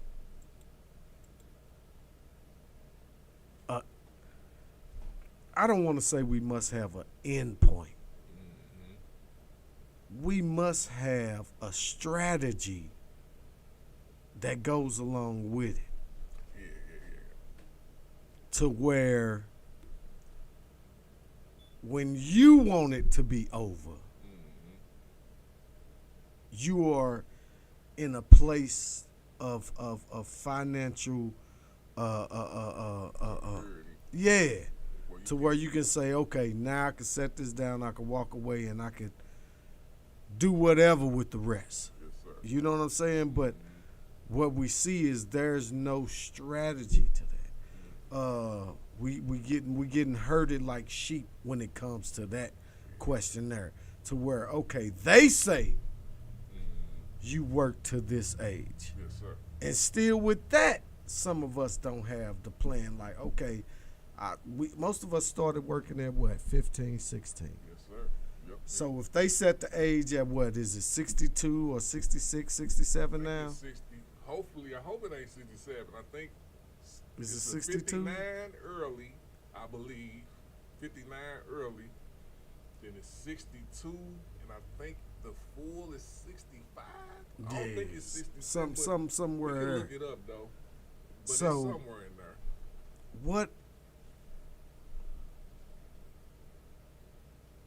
What type of strategy we need to develop from the first time we get that job at 16 to whether it's the early 59 or the 62? All those years we should be strategizing in a perfect world. In the perfect world. But life is lifing. For most of us, we got the wins, we got losses, and sometimes more losses than wins, to where even if we did strategize, we gotta make those adjustments from that first work year to that last one, you know. But for a lot, it's because you see people come back to work after they retire at 60-something because of what the strategy or the lack thereof has landed them by, retirement age. So us as a culture, as a race, have to start developing some type of strategy of, for some it's hard to save, but I was having this conversation with this younger guy that says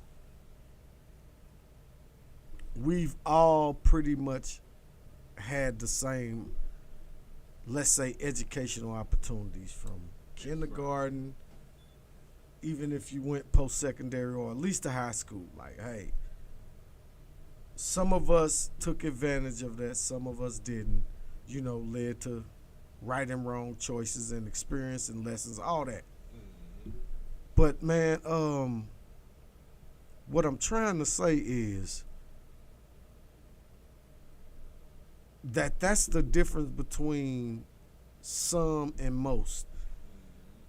That those of us who took and did the best with the opportunities that we had from kindergarten to whatever was the last, grade you completed, even if it was college, we just need to do better as a race, man. Like, I know this off the wall, but we can talk about the curriculum and what's good and how they teaching us in it. But you still have the opportunity to be self-taught in some things, like when you go to get certain certifications and all that, but that's done if you got a plan and a strategy. Most just out here just living. Like life living them for real. You know what I'm saying? So we need some strategies, man. Like, that's what we here to give. Yeah, man. That's what I'm trying to say, man. We just need some strategies. So, with that, when I asked that question, how long should we have to work? And the question after that is, how long should a dog be a dog? You know what I'm saying? The latter question of how long a dog should be a dog is a dog till they die. Mm-hmm. So, unless, when I hear you say we should have better strategies, and it to me, it's really about the culture, which is kind of going left and right. I still see it, though, within what we doing, but it's going left and right. When I ask that question, man, how long should we work? What people should be thinking about is exactly what you went to. What age do you want to retire? Like, stop working. Mm-hmm. How much is that going to cost you on the back end? Motherfuckers always talk back end and like they know really what that means. How much is it going to cost you to live comfortably or wherever you want to live for the rest of your life after that? So if you want to retire at 60, you're going to have 30 years or more, with at least 30 years, I believe, at least 30, I would say, grind. or more. Yeah. Of you having somewhere to stay, you having food, if you want to kick it, whatever, you gonna have to cover those for those. That's a long time. Ooh, that's 30 a long years. time, yeah. And then when you get old, what you got to trip off of? Your health. That's something you're gonna have to think of. You know what I'm saying? Mm-hmm. So while you working, and this for my young guys, and this is even for us now. Look at how much you're going to get for Social Security and see how long that's going to last. And then don't bank on it. Don't you ever bank on it. If it's there, it's a blessing. Because they always trying to take it away, and y'all know that. You get it? Mm-hmm. So, but if it come, it's a blessing. Look at that. See how you do that? And then if you don't have a retirement plan, motherfucker, you better get one now. Get you one. Get you one.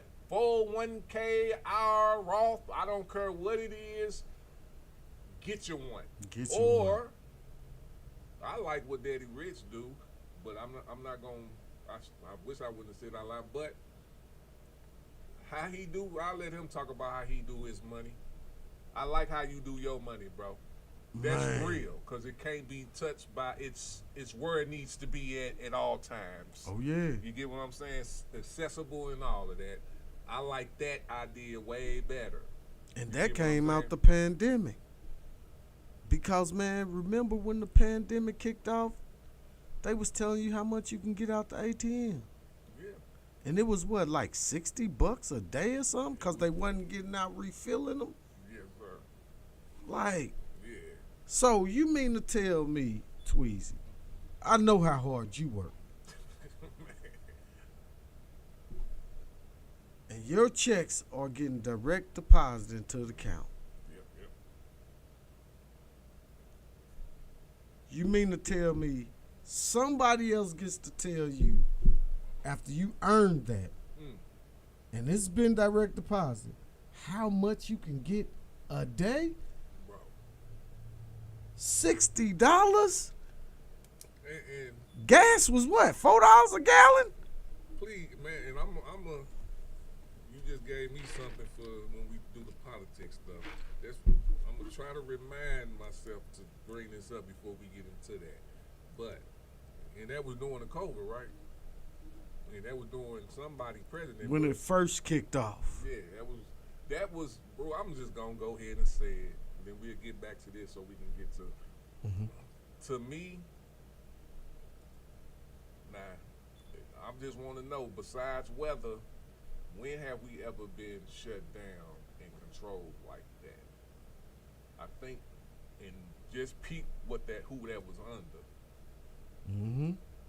So, in listening to how he talk now and the situations that's coming, branching from up under and seeing, that if y'all don't, everybody about these conspiracy theories and all this, y'all woke and seeing shit. Y'all didn't see that. Listen what you just said. That, so you don't think that could just, you can make up shit to make that type of situation happen again now? And you don't think that he would, come on, man. He's going right for it. He's seen it work before. Right. Like. We shut down, bro, we shut down so quickly. I never thought we would, we didn't really do it. I ain't gonna lie. We was still doing us. I ain't gonna lie to you. But it's surprising how many people fell in line. Immediately. Like, didn't no jerking or nothing. Didn't put up a struggle or nothing. Like, I heard, I listen to 1600. And, Willie Moore Jr. is on there, And he was talking about money being currency. Yes, sir. Yes, sir. And he says the word currency, yes, sir, meaning current. Yeah. You've been to electrician school. Yes, you know what a current do. I do. In the building, that's AC, that's alternate. Back forth. So if money is currency, it has to keep moving. When COVID came, you stopped the movement of my money. A lot of other people. Everybody's. I said, oh no. I can't let that happen again. Man. I can't budget to live off $60 a day. No. And I'm not saying I spend $60 or more daily, but I need to have access to it in case I need to spend more than $60+ a day. Access. It was about access which made me change my mind as to how I did and move with my money. Like, man, he's shutting off access. That's pretty much a family's lifeline if they have money coming in. That's their lifeline. I'm not talking about the people who don't have it. Right. But the people who do have it and they need that to function. Yes, sir. it needs to keep moving. You know, that's your lifeline. Yes, sir. During COVID, you cut that off. And then fed lame-os. Well, let me. You know what I'm saying.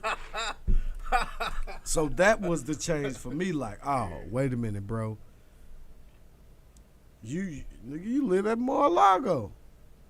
Got all the paper.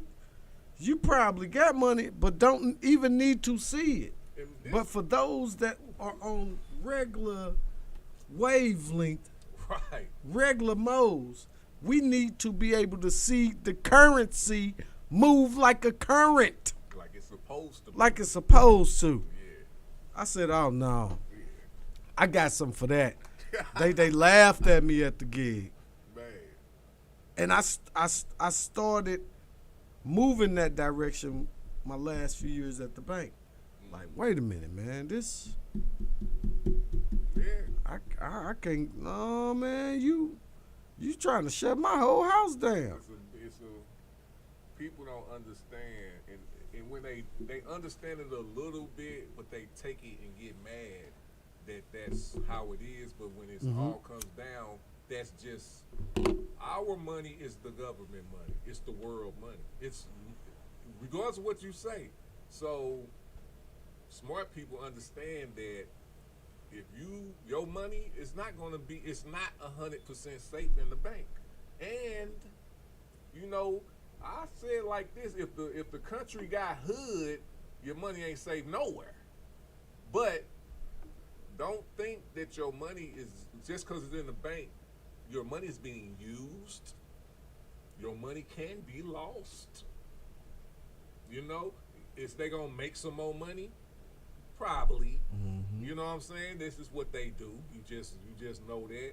But it could come a time where that remaking of money turns to, like he said, nothing.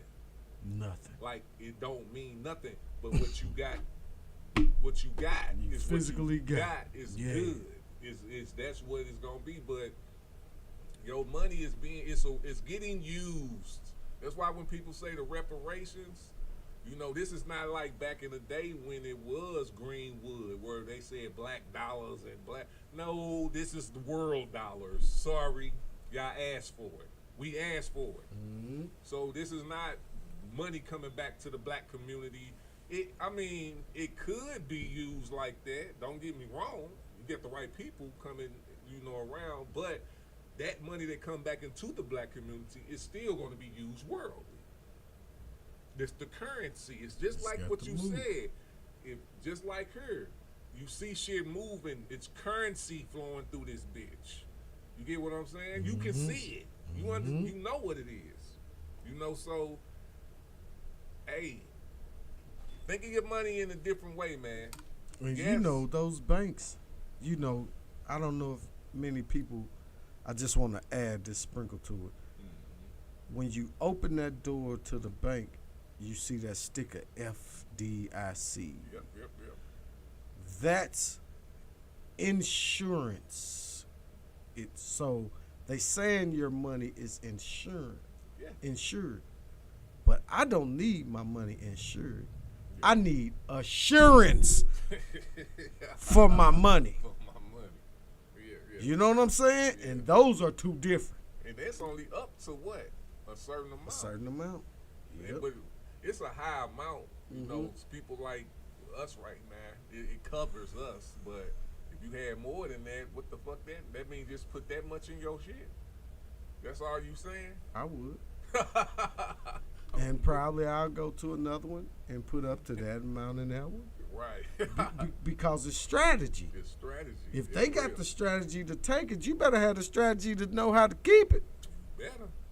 You know what I'm saying? The name of the game. Man. Hey, all right, we giving y'all some free game on the entitlement, but this all goes into what we talking about because people think that you entitled to retire after you work so many years, and then you got to think about the reality of that though, not what you entitled to. You got to think about the reality once you get there, and you got to live an extra 30 years. You know what I'm saying? You thinking you good, You thinking 400,000 good? Cause you know, bro. Break that down into 30 years without some coming in. Whew. So that 400,000 is the ceiling, bro. And then it's like, nah. It's only down from there. Man. If ain't no more coming in. No, don't. You know, we sit here and we all do it. You know what I'm saying? Our body is flesh, bro. You don't. It's getting older. It don't get younger. And that's just life. You know, you might have a healthy life. Don't get me wrong. I ain't saying that. But naturally, the older you get, your health is gonna go down. Your bones gonna be hurt. Certain shit is gonna go away. Yeah, that shit start breaking down. Yeah, it's gonna be mental. Know this now, bro. It's gonna be mental. That's why I want to get to this, because I think that this is the most important thing about retiring. Like, seriously, fuck the money. And I ain't saying fuck the money like that, but listen, it's in the Bible. Honor thy parents. Whew. That is part of retirement, Ooh, man, they missed that part, bro. I know. So many people missed that part. Me and my wife was discussing that about a week or so ago, and I'm like, man, you know, that's you know, and here's what I want to say, because you mentioned the Bible. What I want people to understand is that wasn't a take it or leave it thing. That was a command to honor thy mother and thy father. That was a command. That wasn't, man, if they did or didn't, they weren't able to get you the best shoes and clothes. It didn't say that. It said, honor thy father and thy mother. That was a command for you to do that. You know what I'm saying? And I was just thankful to be able to understand, like you're saying, your parents are getting older, you getting older. Position myself to be able to do that for my mother and my father. And, you know, but at the same time, those of us who got siblings, make sure they understand that too. You know, hey, position yourself, because when our parents do get old, we going to have to take care of them. We ain't going to be able to depend on what we think they should be entitled to. We're going to have to do what we got to do. You know, and I was glad that me and my siblings were able to do that for our parents. You know what I'm saying? Yes, sir. Yes, sir. And that's what it's all about. These are the things that we, as men, and as like just we talk about. You know what I'm saying? This is one of them talks, dog, I think we would have had offline that we actually had online. For real. You know what I'm saying? For real, man. These are the talks that we if you love each other, man, and you love human, you first of all, if you feel blessed to be alive during this time. Yeah. You know what I'm saying? You think about those type of things too, because that's what balance out the love and the joy of what the fuck we doing right now. Oh yeah. We gonna be gone. We gonna be. It's gonna be a time when I'm gonna be in the chair, old as fuck, looking at doing whatever I'm doing, and I'll probably be dead the next day. But what we doing? What did I do up until that day? How many lives have you touched? How many conversations have we had to help somebody? Yeah. You know what I'm saying? Just honoring and loving what you doing, breathing in this air, and understanding that, man, the most we don't do. You can complain about a lot of shit, but bro, we living. Listen, we living. Bro, it's so much we haven't experienced that we could. Only reason why we haven't is because we haven't went there yet. It's just a thought. Some people don't even think that they could do it. They just talking. I want to go see if I can do it. You got me totally fucked up. I mean, it's too much. When they say it's the Matrix, I'm like, it's bums in the Matrix. So it must be motherfuckers just doing what they want to do. I want to do what I want to do too. Except I want to follow. I got morals and all of that, but I want to do what I want to do too. Man, Shit. that's true, bro. Man, if this the Matrix, goddamn, I see bums in the Matrix. I want to do what I want to do too.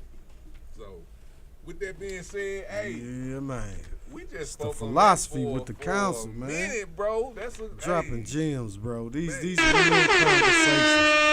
You know what I'm saying? And what's really good about when we have these type of conversations is it's some people out there who think it's just like these topics that we bring, who want us to expound on them. You know what I'm saying? Because they may not have people that they can talk to about them, but they can tune in to the philosophy with the council and have them conversations. Hey, man, start calling in, man, and like, subscribe, hit your notifications for when we have them shows, man, and chime in, man. We look forward to it. You know what I'm saying? We do. It's the philosophy with the council, man. All day. Hey, and we're going to be right back. We got to get us some word out the book, and we're going to get some religions in us, man. Yeah. I said we're going to get some religions in us, and then we're going to get some politics. Politics. Yes, sir. Yeah. But I do have a quote for us. Oh, yeah. And it's definitely a quote on entitlement. It says, don't go around saying the world owes you a living. The world owes you nothing. It was here first. Mark Twain. That was old Mark Twain. Hey, Wow. I told you, boy, I be looking for, I'm like, yeah. Because this, I mean, my thing, bro, regardless of if you spiritual, whatever the case may be, we are blessed to be on this. We blessed. We blessed, bro. Yeah. It's turmoil and all that. If you haven't experienced it, be blessed that you haven't experienced it, and do things to continue not to experience it, and then get back to the situation also. But you know, if you have not been tormented, you don't have to feel like you have. Accept your blessings. Yeah. Accept them. Don't feel bad about accepting them blessings. You get what I'm saying? You don't have to feel tormented if you have not. That means it's an angel looking after you, or it's something. It's something. You don't have to relive something you didn't go through. True. You know what I'm saying? Yeah. Reality, okay? That's all. When it comes to this entitlement talk, it's a word. We're not entitled to anything. Everything we get is a blessing. True. It's a blessing. It's a blessing, man. So please understand your blessings. Please. All right, let's we finna go to this quick break. Yeah. We're gonna get our homegirl in here. She always make the move right. We about to go to that Lady B. I know. We'll be right. This is a King Green None of That production.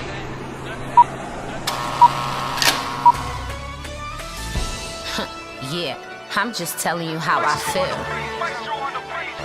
And when you say you want me, baby boy, come fuck with me. And when you say you need me, come let's do some cuddling. I need you in my life or I don't want nothing. Your hands all on my body, I'm hoping I don't scream. I know you've been through some real shit. I told you once before, baby, there's a difference. I belong to you, man, I'm hoping you don't switch. I belong to you, boy, you told me this is it. It's the little things I do, like when I lick my lips. The look in your eyes, yeah, I know you feel like shit. Tell me when you need me, cause you know I'm loving it. Right. Can't tell me when you want it, cause you know she gon' drip. Whisper in my ear, then finish with a lick. I might grab up on you, shit, I might bite your lip. And start little fights just so I could get some dick. And never hide my feelings, you can handle this. And when you say you want me, baby boy, come fuck with me. And when you say you need me, come let's do some cuddling. I need you in my life or I don't want nothing. Your hands all on my body, I'm hoping I don't scream. I know you've been through some real shit. I told you once before, baby, there's a difference. I belong to you, man, I'm hoping you don't switch. I belong to you, boy, you told me this is it. Tell me about your past, boy, tell me about your pain. Tell me about your last bitch, while she playing games. I don't need no names, but I wanna hear your stories. You ain't gotta rush, cause I be here in the morning. I like that little thing that you do with your tongue. I like the way you look at me right after we done. I could talk about your sex all day and night. You told me be careful with your heart, alright. I got you. I'm just telling you how I feel. You touching me in places that I never felt before. Got my legs open, got me begging you for more. I wanna be nasty, I wanna lick you clean. Can we make a movie, we could fuck in every scene. I got some new tricks I was hoping I could show you. Not about the sex, sometimes I wanna hold you and have little talks, cause I know what make us closer. And never let you stress, take some weight up off your shoulder. And when you say you want me, baby boy, come fuck with me. And when you say you need me, come let's do some cuddling. I need you in my life or I don't want nothing. Your hands all on my body, I'm hoping I don't scream. I know you've been through some real shit. I told you once before, baby, there's a difference. I belong to you, man, I'm hoping you don't switch. I belong to you, boy, you told me this is it.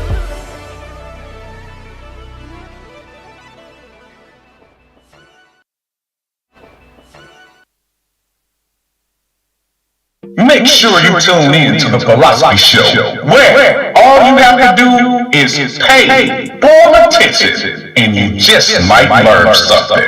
Wednesday at 10 a.m. Eastern Time on Culture Shock Radio, Cuzzo FM, Tar Music, and the Tattoo Shop Radio. Remember, it still takes a village. We are Village Global Network. Yeah. We are back, baby. Yeah. Y'all know what time it is, man. It's the Philosophy with the Council. All day. I hope y'all enjoyed that topic of entitlement, man. I know I did. We about to go ahead and get to the next segment. Daddy Rich, you ready, fam? Yeah. This segment is called Straight Out the Book. Straight out the book. I'm your man, Daddy Rich. You ever thought about, I know it's a cliche statement that people toss around, and it is, the truth shall set you free. But today I have passage from the Bible, which is John 8, verses 30 through 32, and it reads as thus. If you ever wanted to know where that statement came from, here it is. As he spake these words, many believed on him. Then said Jesus to those Jews which believed on him, if ye continue in my word, then are ye my disciples indeed, and ye shall know the truth, and the truth shall make you free. Until today, I didn't know that was from that came out the Bible. And what verse is that again? That's John chapter 8, verse 30 through 32. Cause you know, there another cliche is what is it? Cleanliness is next to godliness. But that's not scripture or sound doctrine. But we do know now that the truth shall set you free is of sound doctrine. But what I wanted to do is put it in proper context by using all three of those verses so we can know where that came from. So cleanliness is next to godliness. It's not in the Bible. I didn't know that. Nope. So therefore, if the Bible is the living word of God, that's not sound doctrine. Okay. So can't say that. We shouldn't. You shouldn't say that. Some gonna still say that, but we shouldn't. But the truth shall set you free is in the doctrine. In there. And We that was just when, read it. And that's when he was that when he was about to be betrayed, or was that Just him talking to his disciples. Just him talking to his disciples in John. Gotcha. Okay, so that meaning somebody come holler at you trying to sway you, you should already know the truth. And stand on it. Because the truth shall set you free. Because it shall. Yeah. So when people look at you crazy for giving them the facts about how you see it, if it's truth, it'll set you free no matter how they feel about it. True that.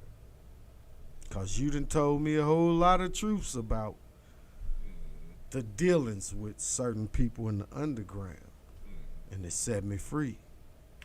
Now I don't feel the need to entertain certain things and certain people. Yeah. Because you share it with, oh man, that's this and this. And you're like, that's the truth. It set me free. Yes, sir. You know? All day. I like it. Tap in. Yes, the philosophy with the council. All day. Always a good one with Daddy Rich. Straight out the goddamn Straight out the book. Yes, sir. All right, y'all. We about to get into some politics, man. Yeah. I think last time we was on here, we showed some clip of the Democratic Party, the DNC. DNC. They got it in. But I'm gonna re-show some, but on this one, we're gonna be talking about actual Republicans are voting for Harris. That was my favorite part of the DNC. Yeah. And traditional, the Republicans, like I'm gonna say this again if you didn't know.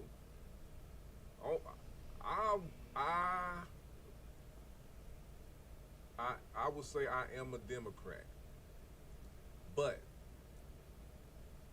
when Barack was running, I could have been because I didn't want to just choose Barack because he was black. So I was kind of, he really didn't have no policies. He was new. He didn't have nothing. So you really couldn't go off of his policies. So I really wasn't buying them at first. You know what I'm saying? Now, I'm not going to sit here and say I wasn't going to vote for him, but I wasn't buying him at that time. I wasn't buying him. So, and I fuck with John McCain, and he was a Republican. You know what I'm saying? John McCain, but he was like a moderate Republican. He wasn't like the rest of them. Like, I wasn't fucking with a lot. Like Bush, I really didn't fuck with him, but I did fuck with him.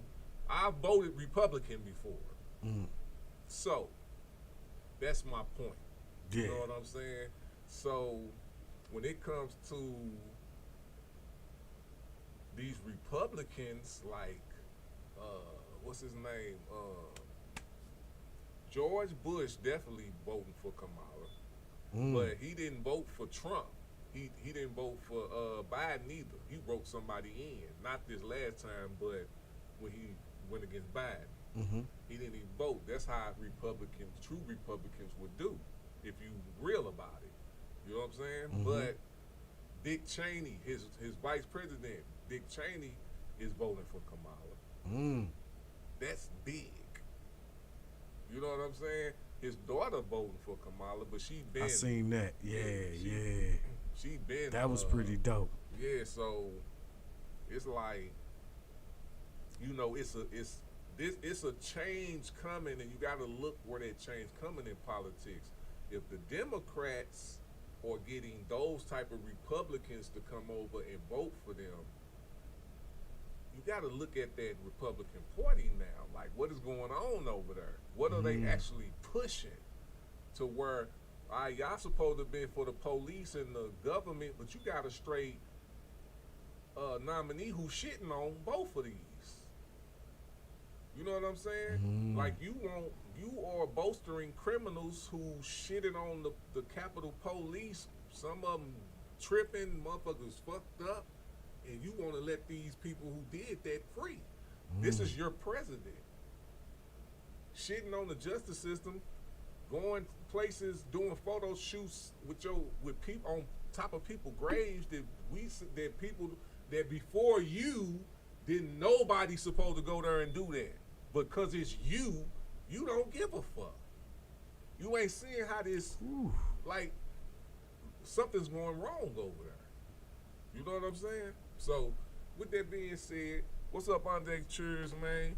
With that being said, I'm going to show this clip.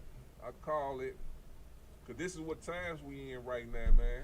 So, we got to wake up and see why would, like, they going to tell you yourself. I ain't even got to say that. I'm just going to let them. Scores of Democrats are here in Chicago making the case for Kamala Harris, but last night an unusual sight on the convention stage as some prominent Republicans offered their endorsement. I fled communism from Nicaragua when I was 8 years old. Let me tell you what communist dictators do. They attack the free press. They call them the enemy of the people, like Ortega does in Nicaragua. They refuse to accept legitimate elections when they lose and call for violence to stay in power, like Maduro is doing right now in Venezuela. Now, you tell me something. Do any of those things sound familiar? Secretary, I got skewered for never holding a White House briefing. It's because, unlike my boss, I never wanted to stand at that podium and lie. Now here I am, behind a podium, advocating for a Democrat. And that's because I love my country more than my party. My hero, John McCain, taught us to put country over party. John McCain's Republican Party is gone, and we don't owe a damn thing to what's been left behind. So let's turn the page. Let's put country first. Let's put adults in the room where our country deserves. I wasn't just a Trump supporter. I was a true believer. He used to tell me, it doesn't matter what you say, Stephanie. Say it enough and people will believe you. Behind closed doors, Trump mocks his supporters. He calls them basement dwellers. On January 6th, I asked Melania if we could at least tweet that while peaceful protest is the right of every American, there's no place for lawlessness or violence. She replied with one word, no. Yeah, you know, it's an emotional moment, but I think what you're seeing is all of us coalesce and say it's country over party, and we are hoping to pave a better and brighter future for the American people, because those of us that have lived it, like Stephanie Grisham said, we know what Donald Trump really is. You know, we've heard all the comments, everything he's done, and I'm here because I truly believe that Kamala Harris and Tim Walz are going to take us down a better path. Going to take us down a better path. So, you just heard it. Y'all just heard that. So, these are people who straight work with Trump. Press secretary and people who heard him talk. What you just gave the Bible, the truth just set you free, right? So, these are people that was straight with him. And, you know, who am I going to trust? These people straight said, I saw the shit. I saw what he did, and I've been peeping Trump for a while, so I don't really have to be convinced. But, come on, man. You spoke on some Tweezy and some of the previous podcasts, like the people who was supporting this guy, knowing that this is who he is. And now we starting to see some of them who was supporting him go and support the Democratic side. Like, this is some history. It may have been other people who sided with the opposite party in the history of us having presidents. But this is more magnified because of the situation being so dire of we cannot have him in there again. He took over the Republican Party. Oh yeah, That's what he did. He threw a coup. Yeah. It was a coup. It's over. Yeah. That is not the Republican Party that it was when it was George Bush. You know what I'm saying? That's the party of Trump. That was the last. That was the last of the Republican Party right there, the George Bush.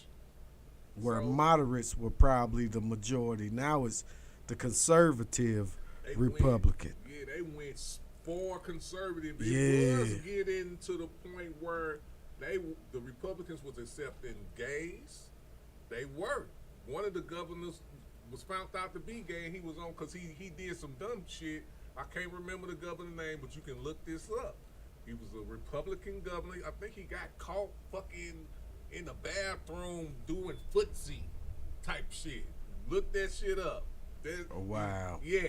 But he was acting like he was against gays, but nigga, He was gay himself. yeah.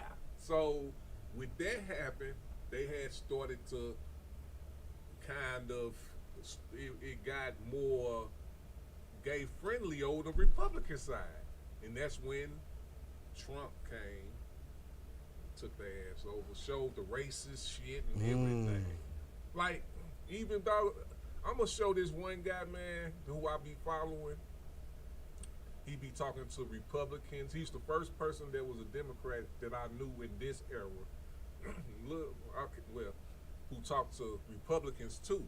Like, he was talking to Republicans, and that's how I got a lot of knowledge on other Republicans who didn't fuck with Trump. And I'm like, man, I know it can't be, they can't all be following Trump. You get what I'm saying? So I know it's some that's like, they ain't fucking with him. MSNBC, I found some, and then that dude had some. And they was talking about how it was just took over by Trump. So it's just took over. They took that motherfucker over. So this is a change in parties.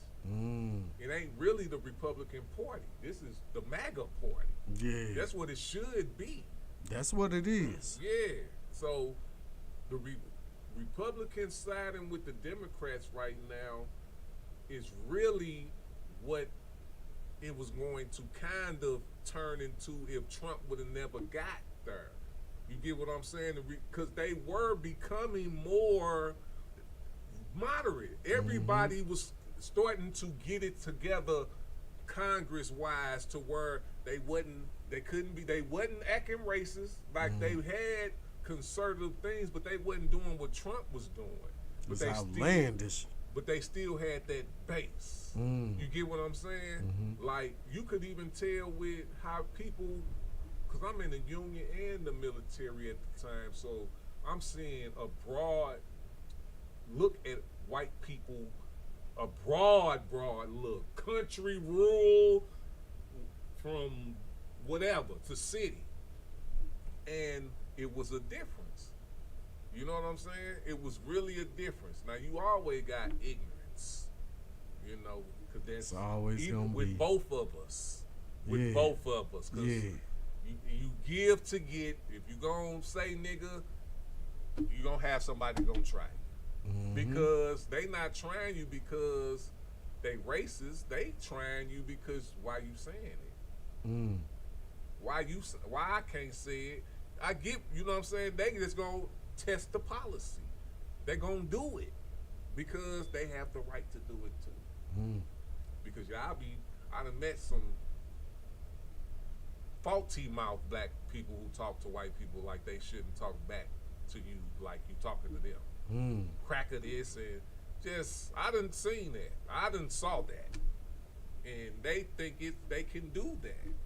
They entitled to do that without them feeling some type of way.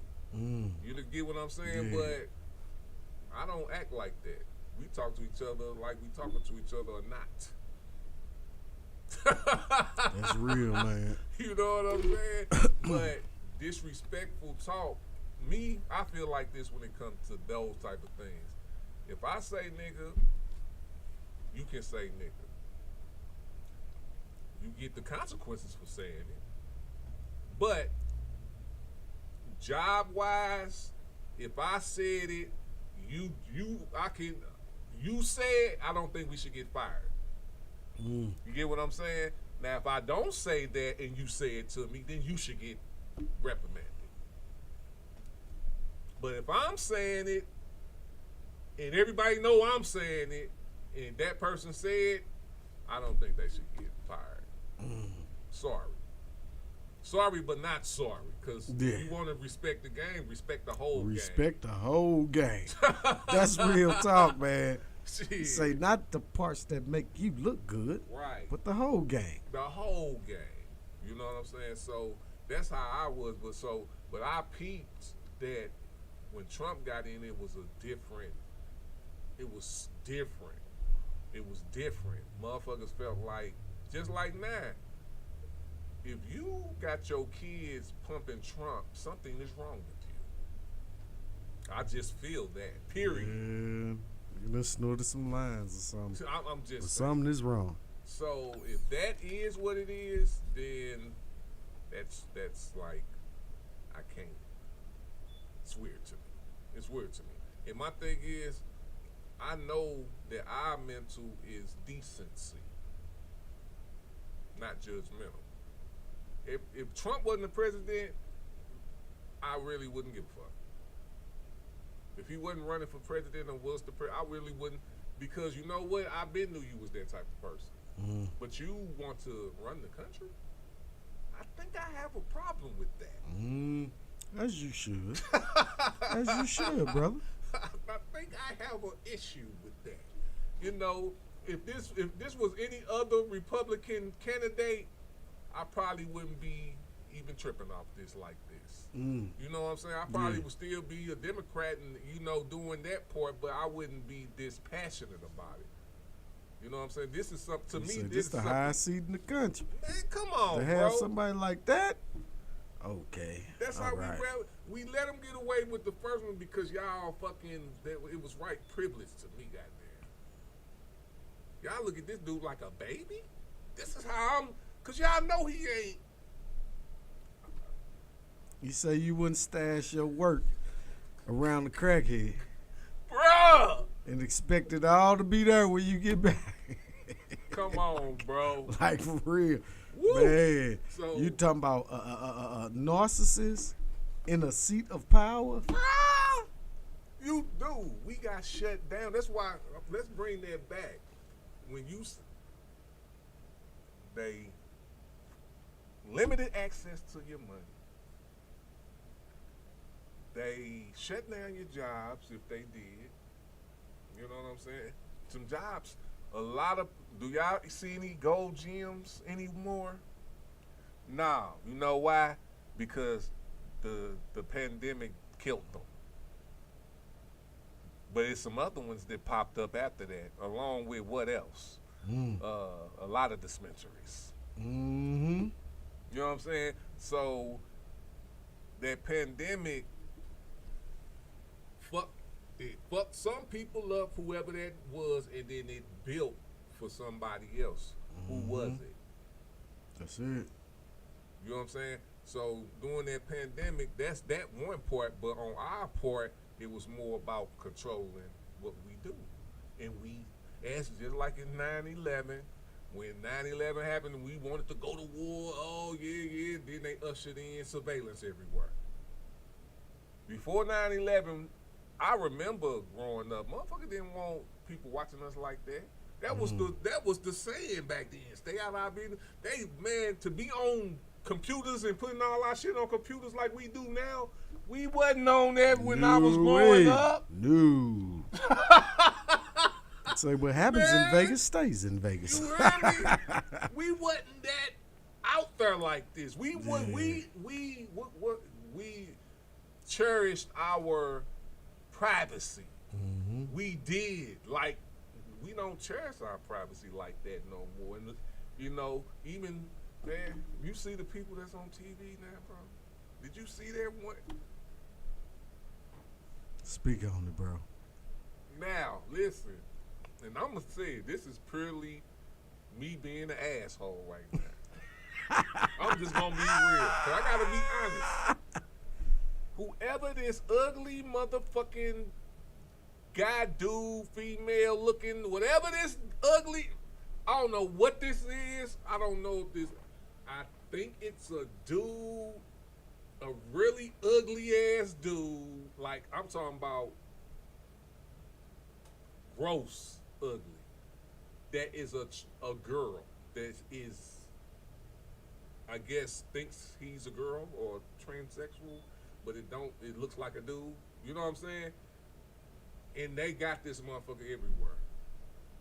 Even Charles White, whatever that thing Charles White got with his brother, I think this is his brother, but he looked like YSL Woody.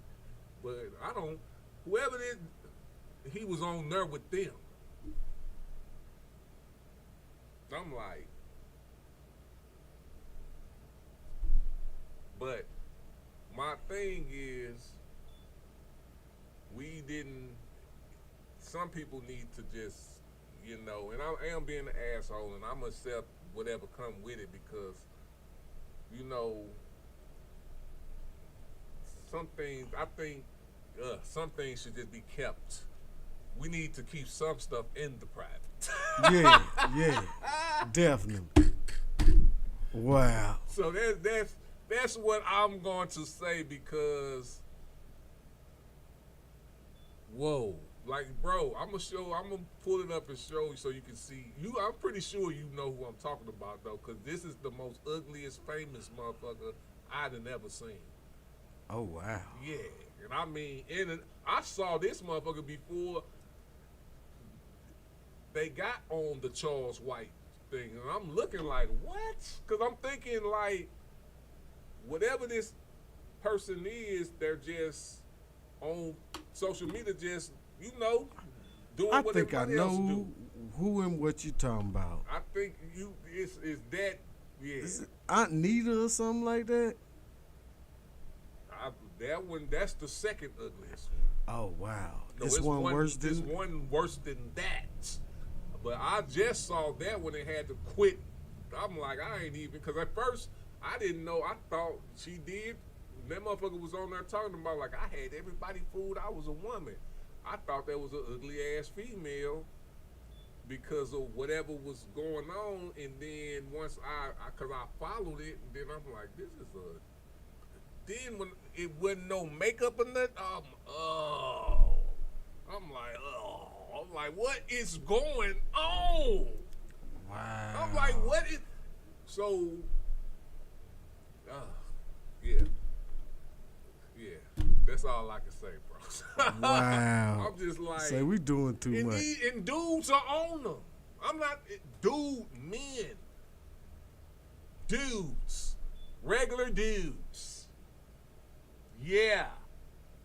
And I don't know if this is jokes or what, but it don't look right, bro. It's like, bro, like, is it like that? I'm just asking, is it like that? Oh. Wow. I'm done, bro. Whoa. But with that being said, man, we wasn't, as far as the Republican Party, bro, you know, it's not the same. It's the MAGA. That motherfucker. So it's a change in political parties right now. And it's going to be, right now it's the party of democracy or the party of MAGA, autocracy. It's old values that's going into that. Some good values. That's why the Republican Party was a good. You gotta have another party. I say that. I'm not gonna say I don't want to get into that part of it, but you do have to have another party to keep the other party honest. You get what I'm saying? Mm-hmm. So that's really, you know, I'm not totally against what's going on over there, but as far as the extremism, I am. You know, we do need morals. We do need something. It can't just be all, and if it is gonna be all like that, you know, I am willing to give it a try. I'd rather give that a try than that, because everybody not gonna be on what you own. You know what I'm saying? Yeah. You know, everybody, this country, you know, if you think about it, well, I ain't gonna say think about it. If you do the research on it and you look where you were gonna look, they were escaping certain prosecution of religious practice, but they also had a lot of religions that came over here to freely practice. To freely practice, like it is now. So you can't make this a one religion. You cannot if you're going to make this a one religion country, then you're going to alienate other religions that's already over here practicing, and you're going to alienate people who don't think of religion as what you think it is. You know what I'm saying? So you can't, having America as that is perfect because you living in. I think that's the best. That's how you're gonna really know what you believe. You get enough to see, instead of somebody trying to. If the government, look how they look at the government now. If they the ones who saying this is the religion, come on. You think it ain't gonna work. No, man. Cause we ain't. I'm telling you, probably 70% of motherfuckers don't trust the government now. Tell you what this is gonna look like if that was to be the reality. Nah. Like, nah, man. Yeah. You'll have That a ain't lot of gonna people work. fleeing this country than trying to stay. Believe that. Yeah. You won't have a border problem. Look, a border problem trying to keep them in. You see, it won't be trying to keep them out. It'll be trying to keep them in. For real. All right. With that being said, man, we went on some shit. But yeah, I think me coming out with that point, man, I think I was traumatized. Now that I'm thinking about it, bro. I'm like, damn, bro. That shit, like, dude. And like I said, I'm being the asshole when I say that. That means I'm not having a filter on. I'm like speaking how dude, can't nobody be that desperate or that, you know, it's like, what, so this is what we doing, so how can I guess you using, I don't know. I mean, that shows you the matrix. That's why I say I want to do what I want to do. Because if this is what people doing, and we can do it. Come on. I don't have no excuses. There's no excuses no more, man. You say, I know I'm picking the choice not to do that. But, man, if this what they doing, like, whoa. Like, whew. That's one of the wheel. Like, damn. Nah, that's why I say I get. Oh, I'm wondering if you're talking about. I don't know the name. The light skin? Nah, this one's dark. Oh, okay. I don't know. I thought you was talking about the Shamar dude that be for have me. With the who? The Shamar dude.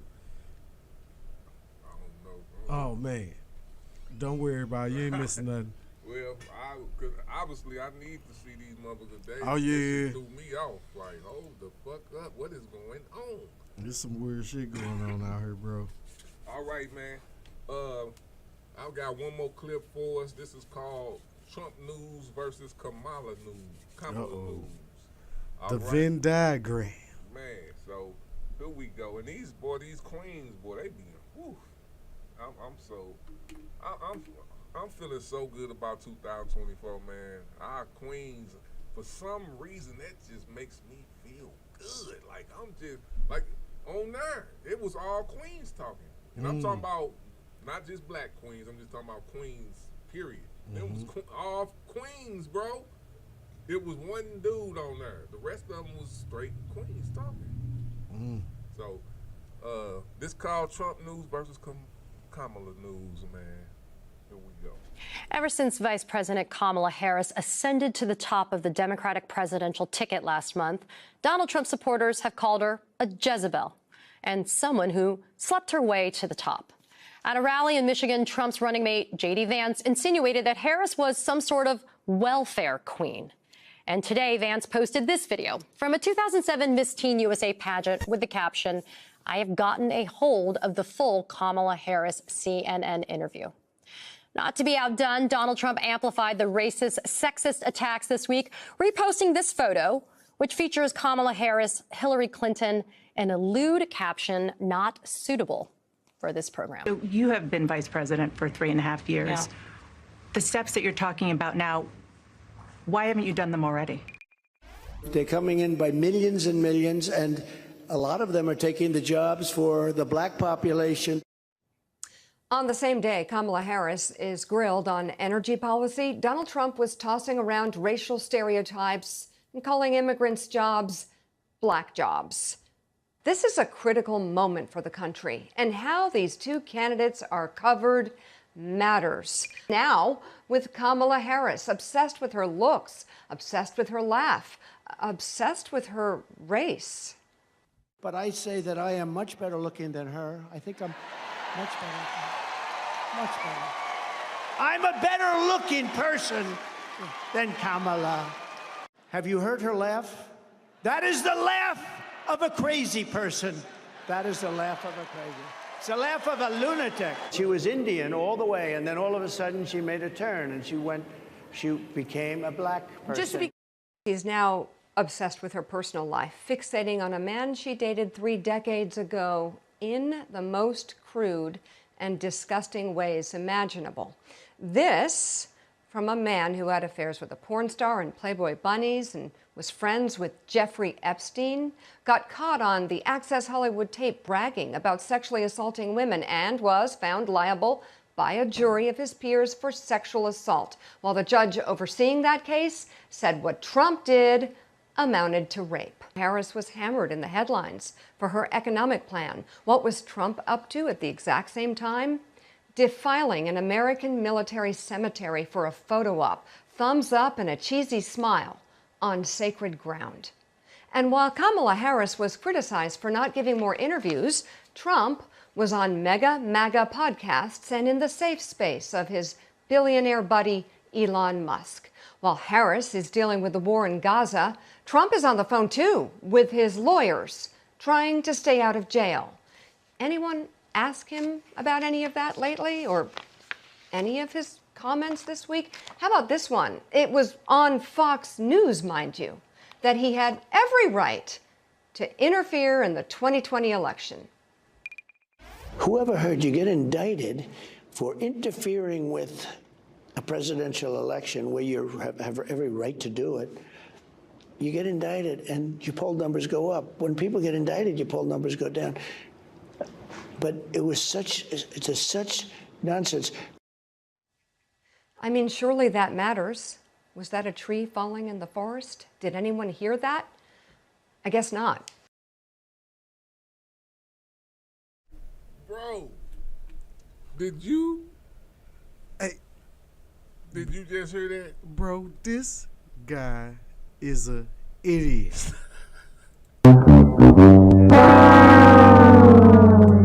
Did he just basically openly admit to interfering in the election and then add these words? Because you have the right to? Wow.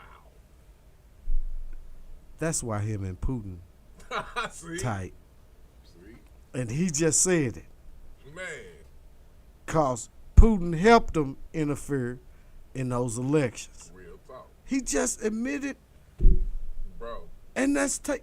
Yes. If you got it, Tweezy, that's tape. Oh, they got it. It's going to be used. This dude ain't, the thing is, he just admitted it. He just admitted it. So what is your lawyers gonna say? Oh, no. They finna say he's immune. That's why they been trying, the judges. They trying to get him immune. You see, remember I called it out back? I said, what did they try to do? They got the executive and the judicial. But my thing is, he running for president. He's not even president, and he's using these people, man. And this is what y'all voting for? Y'all don't see what's going on? There should be no way that this man could win. We straight There gotta, should be no way. We straight got to straight vote for democracy for real. That's really what we're voting for. Oh, democracy. We have to vote because we see it's under siege. Mm-hmm. That's why I was worried. I'm like, man, like y'all up here on this old thinking and not seeing that this could, you talking shit. This could be different, bro. Real quick. Yeah, night and day different. Real quick. Man, I just got my voter's registration card last week for Illinois. Man. Because I switched everything over. And y'all That's what I was looking for. You know, my new license, Illinois license, and my voter's registration card, because I'm glad I picked a DMV in the hood, because I knew who would be working there would represent me. And they would understand how important it was for me to obtain these things. Right. Because when I was like, hey, yeah, you know, I just moved from Southside and blah, blah, I need this. The lady said, oh, don't forget the registration.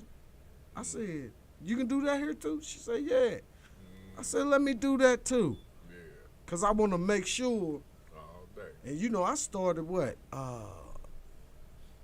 May-ish, June-ish, trying to make sure. I don't want none of that. Oh, it got lost in the mail. Right. You so right. You know what I'm saying? Yes, sir. Because I know the tactics. You know what I'm saying?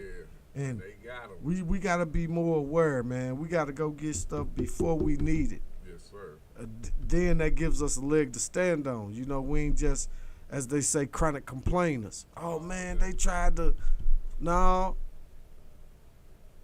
Assurance, not insurance. Assurance. Make sure you handle this business before you need it, man. Yes, sir. But yeah, man, he just admitted to messing with them elections. Like, wow. Like, this guy either one knows something we don't know, or is for real this stupid. Yeah, man. I think he's a narcissist. Gotta be to openly admit to messing with the elections. Yeah, and I don't think he's stupid, man. I think this just, you know how people, he more genius to me than stupid. Like you know what I'm saying? Because you have to be a certain type of person to get this far and be that narcissistic, bro. To where you got people who following you who, I think they know he don't give a fuck about them. I think it's just the ride he taking them on. You get what I'm saying? Because he can't be stupid. I can't believe You right. that. You don't get that far just being stupid. It's in his genius, bro. For him to have them judges in there, something we don't know. Yeah, he playing the game. Oh, he got that shit. Yeah. For him to be able to admit that he did something shows you that, you know, we would think, because we wouldn't do that, but look how many, like, he got these judgments, he's still running for president. He's still getting a lot of votes. He got people believing that he won the election. Like, I saw, not just media, I'm talking about people in St. Charles, people in Chesterfield, people in St. Peter's, people in Troy, Missouri, believes that this guy, Waterloo, Illinois, believe that this guy should be president. Believe everything he say. So he got some, for him to get them judges and all them courts to, you know, he's playing the judges, he's playing the system. He's smart. He's a smart motherfucker. I give him that. But his morals, he got a sickness. He has a mental issue. And that's what he should not run a country. You know what I'm saying? Whatever else you were doing before that, bro. Say feel free to do that. Yeah, but running the country, we don't need that type of mind in running our country. You know what I'm saying? The last, just think of this, the last actor person like him was Ronald Reagan. And you see what he did to, you know, what he did. Lasting effects of what he did still is. Yeah. And even with Trump being in there, that it's lasting effects of what he did. People just have short memories of how many people died. Like, or they say it wasn't COVID, or coming up with it was nah.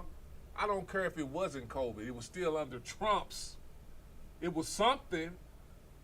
And it was still under the same was thing. Leaving out of here by the bunches. And I know people who said they had COVID, and it don't seem like they saying that it wasn't. It was something different than what they ever had before. They said that. It's people who don't still to this day don't got they taste or they smell or taste. Yeah. So who am I gonna listen to? So that happened under Trump. Sure did. He don't never talk about that. Don't nobody really talk about it. It don't. None. It don't. Even the people who vote for him, when we bring that up, all they talk about is that money that happened because. So you was one of the motherfuckers that probably wasn't working at first, or didn't want to work. And you was only worth $1,200. Cause I didn't even get none of that, and I was good. Period. Now I do get the excess of the money. It was, but it wasn't to the point. Like I said, I was still doing what I was doing, bro. I was still doing what I was doing. So of course we didn't get haircuts. Wasn't nobody cutting hair. You know what I'm saying? True. That type of shit. But as far as I was still coming here doing podcasts, we was out there buying all the bleach and all the masks. Real you know what I'm saying? We was on. So that's that Trump, man. I don't see how y'all voting. How a lot of y'all can still vote for this guy. It's no excuse. Like knowingly, willingly, wholeheartedly, like, yeah, I'm voting for him. Yeah, and I do want to get on the people who say they don't nobody deserve your vote. That's kind of another reason why I did the entitlement thing, because when somebody say don't nobody deserve their vote, like they are both the same. Like why wouldn't she deserve your vote? You'll have to explain that a little more to me, because I understand why Trump don't deserve your vote. I really do. I get it. And this ain't just because, I don't want to vote for him. Because I wouldn't go to enough to say that he don't deserve my vote. If that was the candidate and he is, then I'm just not voting. I don't want to vote for him. I ain't gonna say you don't deserve it, because who am I? You probably don't want my vote. You know what I'm saying? But I do think you should consider voting for somebody, because this really do affect you. That's kind of weird. Yeah. And give me a reason why. I need to know why she don't deserve your vote, because I just need to know. I'm trying to figure that out, because she qualified. She laid her policies out flat. What's wrong? Yeah. And we're talking about, because I didn't even respond when I heard it, but I get it. Like, everybody be trying to come up with something just because, and sometimes just don't say nothing. Stay out the spotlight, because you really don't want, you really ain't about that. If you ain't gonna vote, you just not gonna vote. If you like Trump because you like Trump and you don't really know who, because you can like people and not know nothing about them, for real.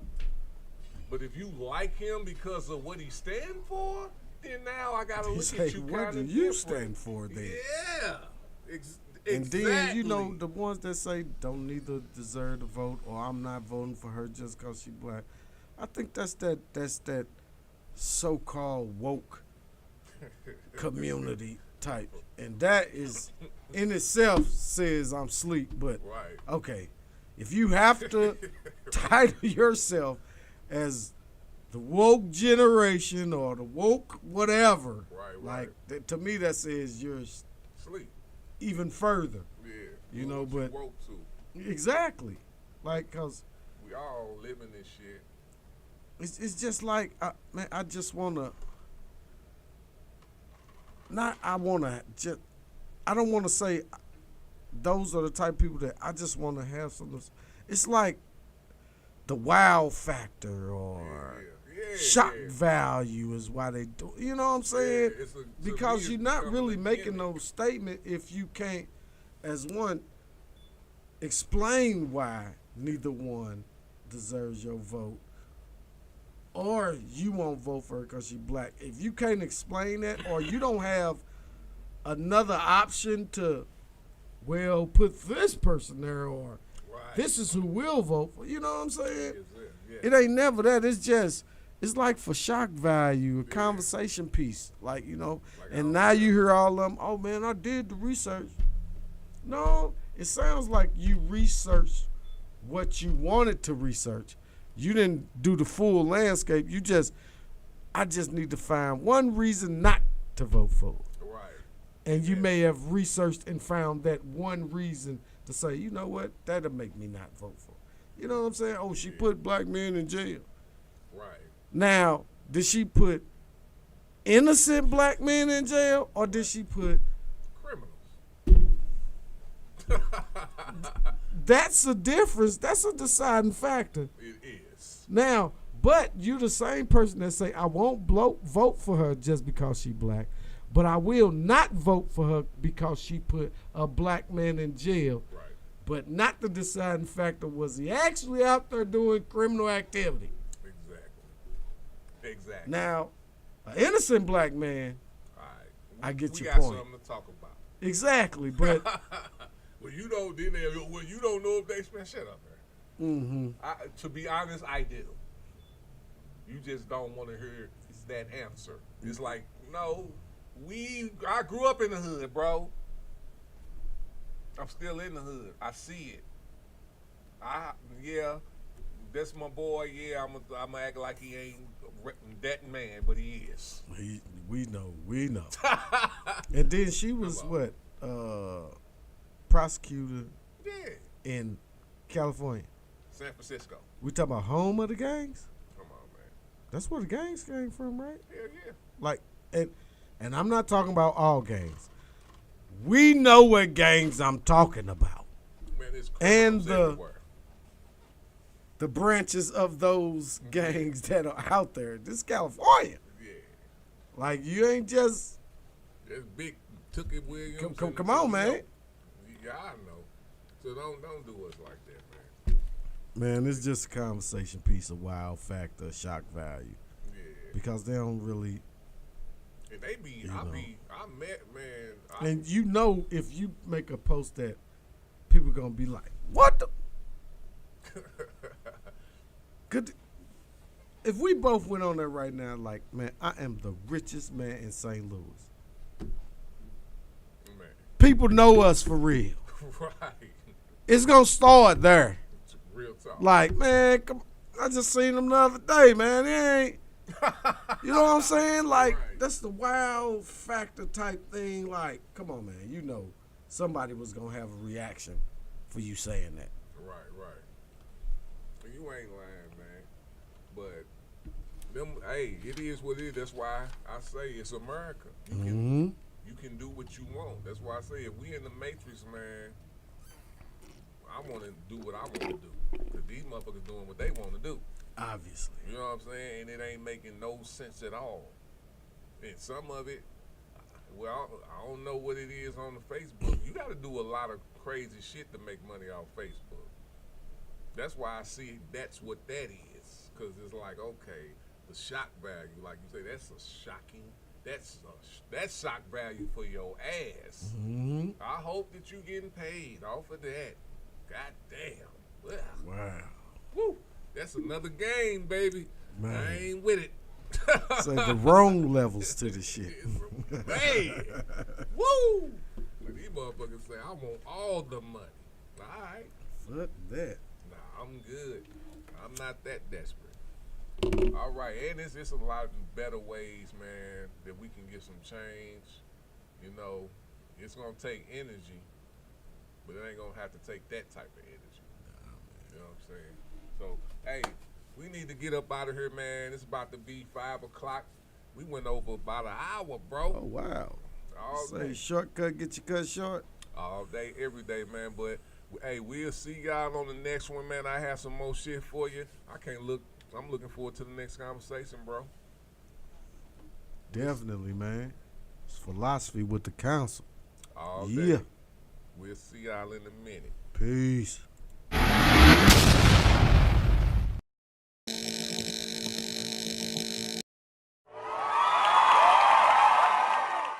John Dummy made the beat and I'm gon' kill it. Look like it's about to be another one of those. But one of those again. You know that? Yeah.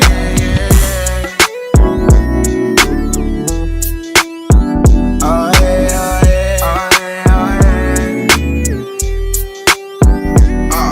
real niggas don't speak, we just handle biz. If I say that it's up, then you know it is. From the show me, let me show you what a nigga bout. I ain't in it for the fame and I ain't chasing clout. I'm a self-made nigga till they bury me. Lame nigga, cornball and I'm sucker free. And these bitches, they can't get a thing from me. Let me show you how I move, gotta keep it P. I keep on winning our shows, nigga, that's for sure. Blowing gas, getting thrown, nigga on the road. Gotta get to the bag, boo, let's run it up. Some people say I did too much, but I ain't done enough. Some niggas hating, bitches choose, it's an everyday thing. On a mission out to get it, and I let my nuts hang. I'ma say